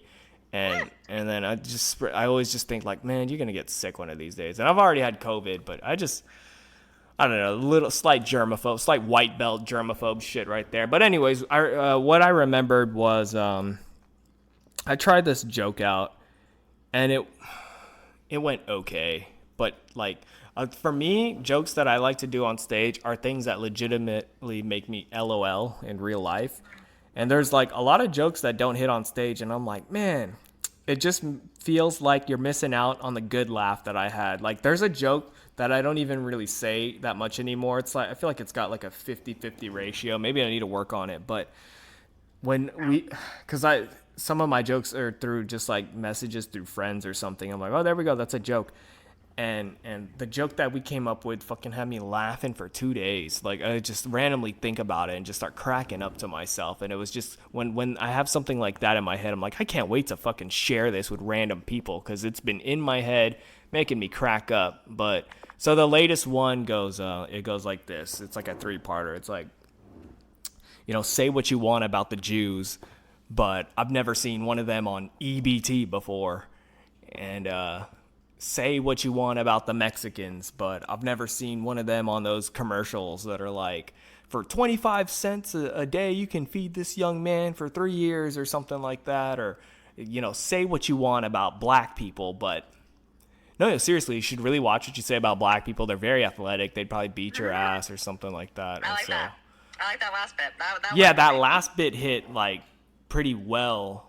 But I felt like that last bit was like the riskiest part of it, and everything else kind of set up. But to me, I feel like the Jew joke I've never seen a Jew on EBT is funny to me because like Jewish people are like. But it's not funny to me personally. But I guess. But do you get why it could be funny? Is kind of like explaining. I guess it's just kind of like the stereotype or just knocking on the how do you call it, low fruit of like Jewish people are cheap. But they're good with money and stuff like that. So it's like, since they're so cheap and good with money. And not funny to a lot of people, but you might find some edgelords who like vibe with it. I guess, maybe. Maybe I'm a little edgelord. The thing is, like, that's okay. Like, some certain jokes are for certain audiences. And if you're a comedian who can, like, tailor your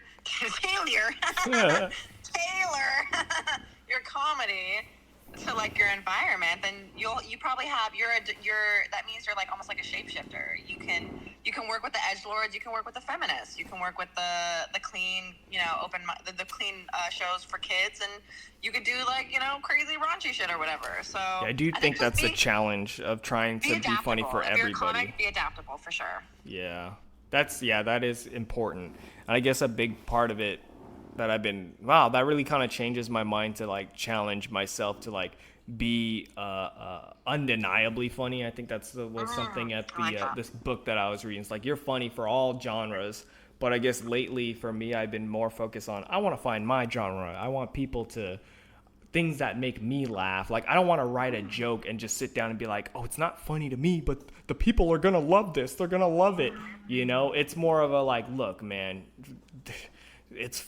I don't give a fuck about the Jews, not in a bad way. I don't know nothing about them, so I don't feel like I could be racist towards them because I don't know nothing. So just those things kind of tickle me a little bit. I know it could be like sensitive or whatever, but it's like, man, I'm being ignorant right now, and I just like being ignorant sometimes. Yeah, and I love that. I love that you are so self-aware of like your thoughts, your feelings, and you're able to communicate, what's going on with you. I think that's a power, actually. So the more self-aware, more vulnerable, more capable of sharing your truth with people, the stronger you are. Like, the more untouchable you are.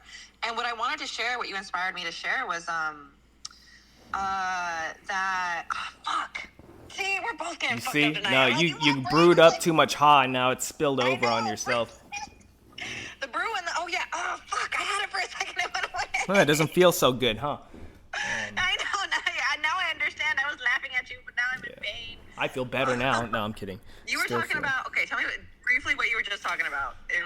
I was talking about trying to find my own crowd and share things that I find funny, because that's what excites me. Oh, I'm sorry. Can you hear me now? Hello? Yeah, sorry, shit. Okay, I can hear you now. You were breaking up for a second. I was talking about how, like, what excites me is something that makes me laugh when sharing it. I love that. Okay, so you were talking about writing, and I wanted to share how I write jokes before the show's over, because you were mentioning how you're never like sitting down and like writing like, oh, this is going to be funny for someone else, but it's not funny for me. Like, yeah, that's not, I like to let it come to me. Oh, sorry. I'm getting excited. Sorry. No, you're good. You're good. You're good. I'm similar. Like, the way I write jokes is always in the moment. I'm never setting aside time to write jokes. I'm just out living my life, and then the inspiration shall strike when it strikes. And I have my notes app. I have my voice note app, and I have my actual like little like notebook where I can write with pencil or pen. But as soon as I have the inspiration, even if I'm mid conversation with my friend, a family, I try to gently be like, hey, wait a second, let me just write this thought down really quick. And I have written so many amazing one-liners. I honestly think I have an hour's worth of material in one note that I've been working on for like the last week. Just because I'm always writing. So that's kind of like my hustle right now, is I never turn off the funny. Like, I'm always just being myself, and then like, I'm a crazy bitch, so I'll talk to myself sometimes.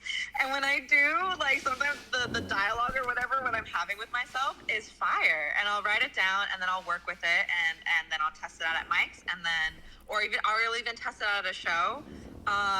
And I've been getting a lot of really good results. So I highly recommend for people who struggle with writing, like, try to make it a little less structured and more in the moment, IRL, just out. Like what I like to do is, like, if I'm in conversation with a friend and I'm making them laugh, I'm taking note. I'm taking note of the punches. And I know a lot of other writers do it this way too.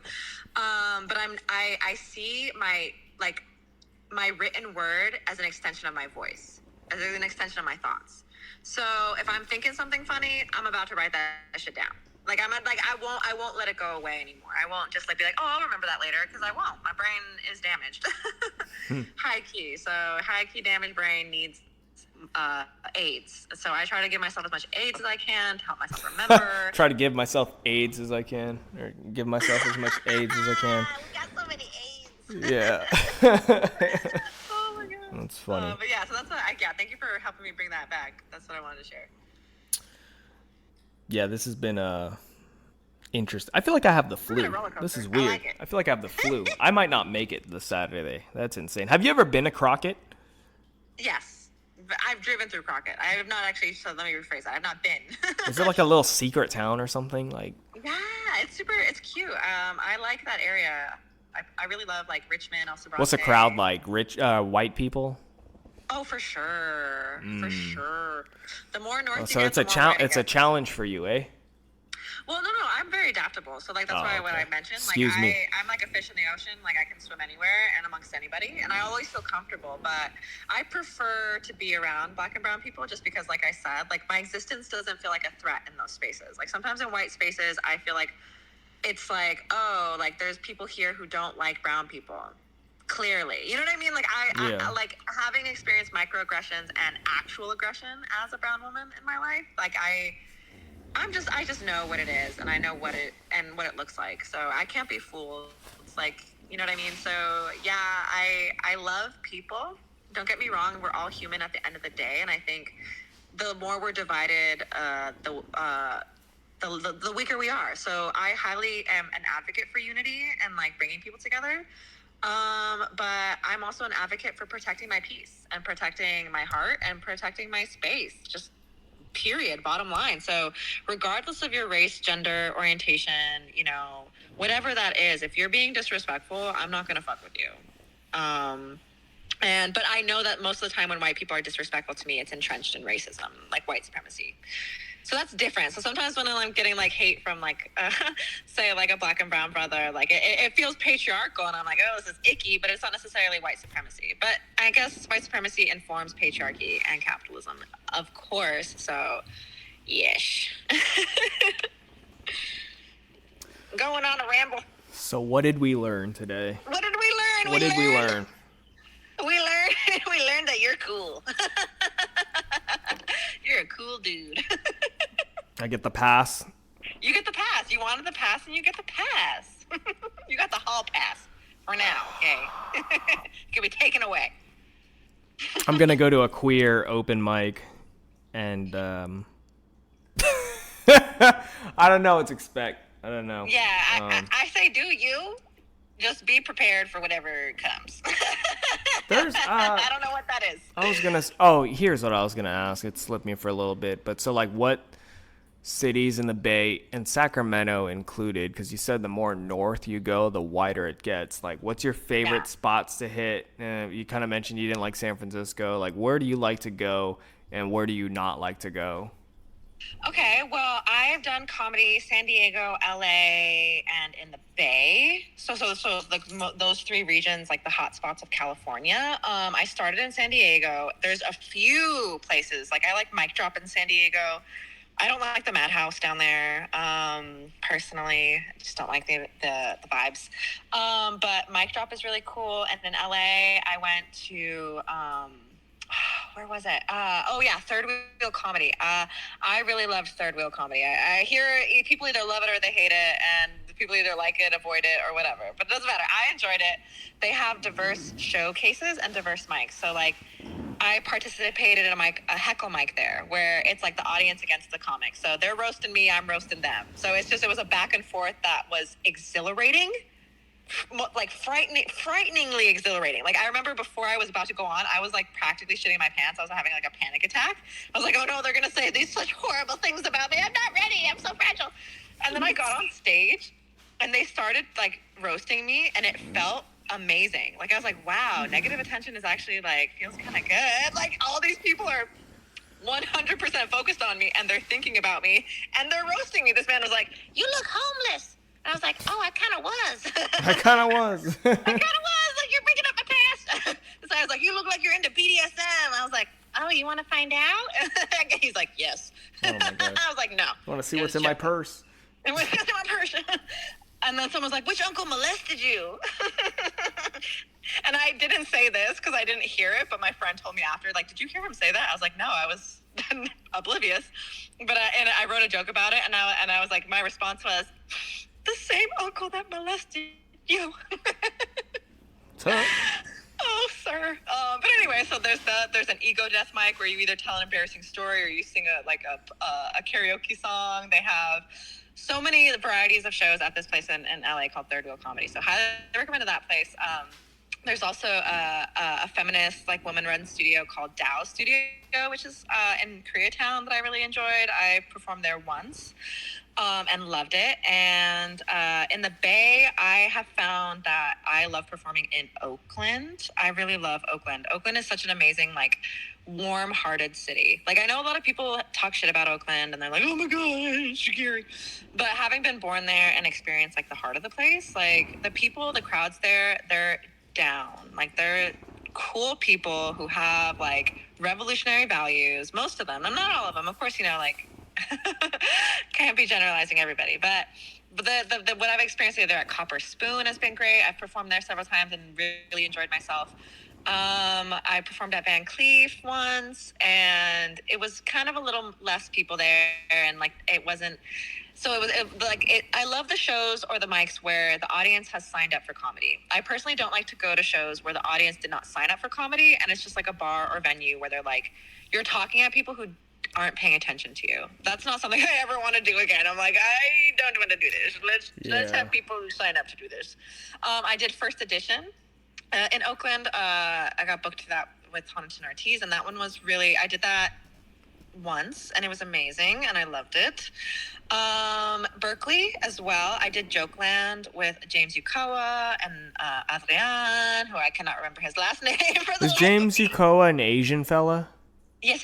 He has glasses. I think he's super suave. He looks young, but he's older, right? He looks young, but he's old. Yeah, dude, he's 40, and I remember meeting him once. 40? I was like, that's what he told me. I think, unless I got him confused for somebody else, but I'm like, you're confusing with someone else, because I swear to God that man is not 40. well, I'm thinking of an Asian fella with glasses who's got a better hair of head than me, or head of hair than me. He's 40?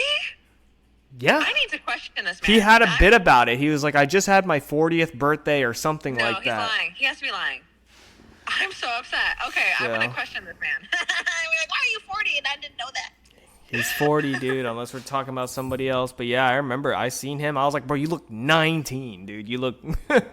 Okay, you're pushing it. He doesn't look 19, okay? Okay, 20. He looks like he's like 25, 30. Hey, which is man, still good for somebody who's 40. There we go. There you go. There That's we go. that Asian. He's killing it. James Yukawa, shout out. You're killing it. I think that's him. Yeah, I think that's him. If it's you. If you're not 40, I apologize. He's like, actually, I'm 45. Oh my God. Yeah. So I loved what I've experienced in Berkeley and Oakland has been great, and I'm hoping to do more comedy in East, like Concord, Lafayette, Orinda, Walnut Creek, Pleasant Hill, Antioch, Pittsburgh, all of these big cities out. Well, not big cities, but big towns. Yeah, counties. East of the tunnel. Yeah, counties. Because I live out here. I live in Concord, so I commute. And you ever hit Epidemic Ales? Have I do what? Have you ever hit Epidemic Ales? I haven't, but I've heard of Epidemic Ales, and That's in Concord. Yes, I've never been, and I mean, if it's for a show, I'd go. That's one of the hardest mics for me, and I did a show, like a guest set or whatever, but what's his name? Dave? Oh, well, I guess you... Do I know him? I don't know if I know him. Yeah, he's the guy who runs Epidemic Ales. He wasn't there. He had COVID that day. But yeah, in my opinion, no disrespect, I think I even told him personally, but I don't know if he wants me to put it up there on air. But whatever, dude. It's my show. Not too many people listening. It's, in my opinion, one of the hardest mics for me. Like, it took me a while to have good sets there. And then when he offered me to be on a guest set or whatever, he was like, man, I don't judge people too much from the open mics. Like, I listen and stuff like that. And it's for me, what I always tell people, it has something to do with the audio. Like, I feel like I can't hear myself, but you can clearly, like, if you're standing like in the back of the venue or something, it's loud. It's just that the speakers aren't near you. So I feel like there's like a little bit of a delay, and it kind of like, I don't know. At least for me personally, it's hard. Or maybe I just suck dick. Who knows? No, you don't. You don't. Your feedback and your experience is valid, so you're affirmed. All right. Okay. Yeah. So I'm somebody who wants to travel. I'm calling it the Maya Tornado Tour, because now that I'm freelance working and I'm self-employed and I'm like constantly like doing a lot of like social media work and building my network, I'm going to be traveling and touring and flying. And well, first stop is Sandy, Utah, October 20th. My birthday is October 18th, and I'm hosting a mixed mic showcase where there's going to be singing, comedy, poetry, whatever. But it's, if you know, you know, and it's invite only. or you have to like literally DM me and be like, hey Maya, can I come to your birthday party because we're friends? Got it. Because if we ain't friends, you're not invited. Got it. But you're a homie, so you're invited to my birthday party. I'll share the deets with you. That's and this you're month? welcome to perform your domestic violence and any misogynistic, Holy racist shit. material you have. Yeah. I'll specifically handpick things that you don't like. Yeah, you're like, it's her birthday, we need to fuck her up. Yeah. Oh, that would be so awkward, actually. I've done something like that for a guy's birthday, I believe, and it was like, when I was young, it's kind of a long story, but I did something where I tried to like get at the birthday person, and it was like a comedy. Did it backfire?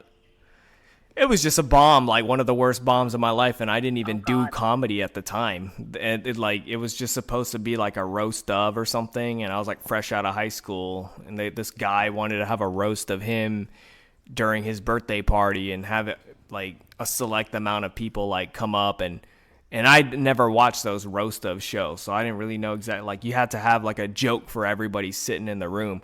And by the time, so there was like this hit that went out for me when I was in high school. I got voted. I campaigned to get voted most funniest in my high school.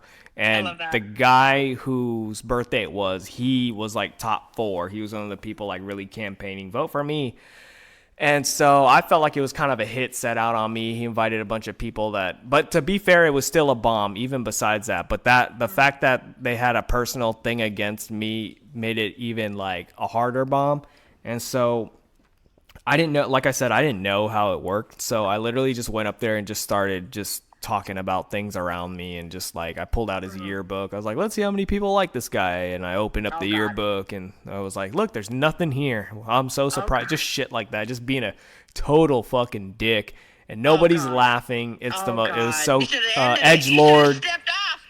No, I committed. You're like, we're bombing, we're going down, we're burning. Yeah, because I had never done well. Okay, before that, and I've told this story before. Just before that, I did. I auditioned to be in the talent show at my. I think I was like a junior in high school. I auditioned to be in the talent show, and my talent was gonna be stand-up comedy. Oh my God. And I had never done stand-up comedy before. And I was just like, fuck it. Like, let's just do it. It's something I want to do. I remember like practicing in front of a mirror with like a nunchuck, very Asian of me. But, and so I have it recorded. It's got to be somewhere on my Facebook or something. I did like 3 minutes, which doesn't seem like too much now. But back then I was really like rehearsing and like, you know, and I thought I fucking killed it, dude. Like, I was getting laughs. I was doing, like, this is 2010, 11 or something like that. I'm, like, 16. And, like, I remember it did, even my friends were like, that was better than I thought. But then I didn't get accepted into the talent show. And that made me feel like, I guess stand-up comedy isn't a talent for, like, the longest time in my life. And I was like, I got to play an instrument or some shit. Because the person who was hosting the talent show was the band teacher. Anyways, I've told that story a million times. Fuck that guy. Nah, he's whatever. No, I had him cracking up though. That's the thing that was like confusing to me. Like I mean, in hindsight, when I look back, since I'm older, but I still gotta remind myself that it was 2011. But I had jokes, dude. I had the format and everything. Like, I did the classic, like, how a comic, like, they'll mention something in the, like, beginning-ish of their set, and then they kind of end it. Yeah. I had a callback to something that I started at minute 1 and fucking, and I didn't even know what I was doing, you know? Kind of like how I didn't know how to describe a callback or just call it a callback. But, that's why, like, kids have divergent thinking, because, like, the younger you are, the more you believe anything's possible. And as we get older, we limit ourselves. And I think it's indoctrination in multiple ways, on multiple levels. So, yeah, when you're a kid, you're more tapped into your imagination, into your your more authentic self. And as we get older and the pressures of society weigh down upon us, it's like, I think it's like attempting to kill the natural creativity that humans have just by being human. And Get a job. We're scientists, we're explorers. So yeah, like, sorry. Continue. Oh, no, that's it. I was listening to you. I was just like, yeah, you're right. Like, growing up and stuff kills your creativity. And maybe that's why sometimes I still like doing shit like this. Because on my YouTube, you know, like the first thing on my bio is like, I've been on YouTube since 2006. Like, it's just something you can't take away from me. Like, since I was 12 years old, I liked doing things, and I always put it like under the thing of comedy. And it's just like, it's not about money at the end of the day or being successful, or it's just like, it's just really about that I legitimately like certain things, you know? Yeah, I love that. This is, I really, everything you've said, I've enjoyed this immensely. Yeah, me too. We're almost at the 2-hour mark. That's insane. I know! We made it. I remember when we started, when we talked earlier, I was like, yeah, we'll do 45 minutes. We'll do 45 Maybe. I did turn the air conditioning off, and I feel like I'm in a fucking sauna now. But I love it. So now you can finally get your, your cool air. I'll let you finish off with whatever last things you want to say, and then I'll see you on Saturday, I guess. I know. I'll definitely see you on Saturday. I'm excited to see you perform. Oh, yeah. What I want to share to whoever's listening is that the mutual aid group that I started, Bay Area Mutual Comedy Network, is a resource. It's a resource page. It's for you, and it's a direct call out to me. So if you need aid in any way, let me know, and I'll do everything in my power to help you with the skill set that I have. Being a digital creator, being an artist who uses multiple mediums, and I feel like I'm a very divergent thinker, and I've unlocked, how do I say this? Like, I used to struggle to write, and now I feel like I've tapped into that source inside of myself, so I never struggle. I'm able to express myself pretty fully and like very easily. So if there's anybody who needs help in any way, just hit me up. And I started this kind of like cooperative production company called Healing Era Cooperative, and that is essentially like, if you want to collab with artists, if you're anti-capitalist and you think that love is the most important thing, and you're trying to like heal yourself. What is anti-capitalist? Like, what is that? Well, Communism? We're not necessarily bringing in monetary exchange, like financial, like I'm saying, like there could be bartering, there could be gift giving, but it's not like, to access, to be a part of this cooperative, paywall. You don't have to pay me. You don't have to pay me anything. Okay, got it. All you have to do is show up and be yourself and want to learn and or want to share or want to like create. And it's still in the process of being developed, but I'm working with a team. So I have multiple hands and eyes helping me bring my creative projects and ideas to fruition. So if you want to tap in also with my team, I'm working with a studio that works with helps creators who are trying to make impact in their community. So I'm trying to create impact because I have been a starving artist. I have been an artist without support. I've been an artist without friends and an artist without resources. So I know what that feels like. And sometimes we doubt ourselves and we don't believe in our possibilities. So basically, long story short, believe in yourself. If you need help, reach out. And there's people who don't necessarily want your money, but just want to see you shine. And I'm one of them. And I think that's revolutionary comedy. And I'm also going to drop this #slow comedy, because we're not in a rush. If we're rushing to the grave. So have fun while you're doing this shit. We're all going to be dusty bones, like I said. And trust in your art, believe in yourself, and know that if you have that as a foundation, you are unstoppable. And period. Mayo Guacamole Tomato. It's been an honor to have you on, and I'll see you. I feel like I'm not, though. That's the thing. I feel like you're gonna go on Netflix, and then this will be it, and then I'm gonna be like, hey, can you shout me out? I'm gonna ask for a fucking favor, because that's the kind of guy I am. What about the mutual aid? You're gonna leave me on red and be like, I didn't see you on Saturday or some shit. And I'm A-okay with that. That'll be, just know that when you don't respond to me, when you're a big Netflix star, if you don't, just in case, like, just in case you're like scared that being associated with me will get you canceled because I use the F word on our podcast. Yeah, I would just know that I'm laughing my ass off on the other end. Okay, well, I'm painting the other future where I make it big and I bring all of my friends and family with me. So join the collective, join the movement, because we're all gonna rise. So we might as well do it together. Okie dokie. All right, it's good talking to you. All right, I'll see you Yes! soon. I'll keep in See you touch, soon. and then send me Yes. those links, and then I'll put them in the description of this episode. Ooh, my clips on Vimeo? Not clips. I'm sorry. Links. I meant links of like the stuff that you're talking about. Yeah. Oh yeah. I got you. I will drop that right now. And I had so much fun. Yeah, me And too. everybody, this guy, he's the shit. Listen Appreciate it. Fuck yeah, dude. Have a good night. See ya. You too. Bye. Later. Bye. All right. That was fucking long, dude. I feel like I have the flu. I'm out of here. Goodbye.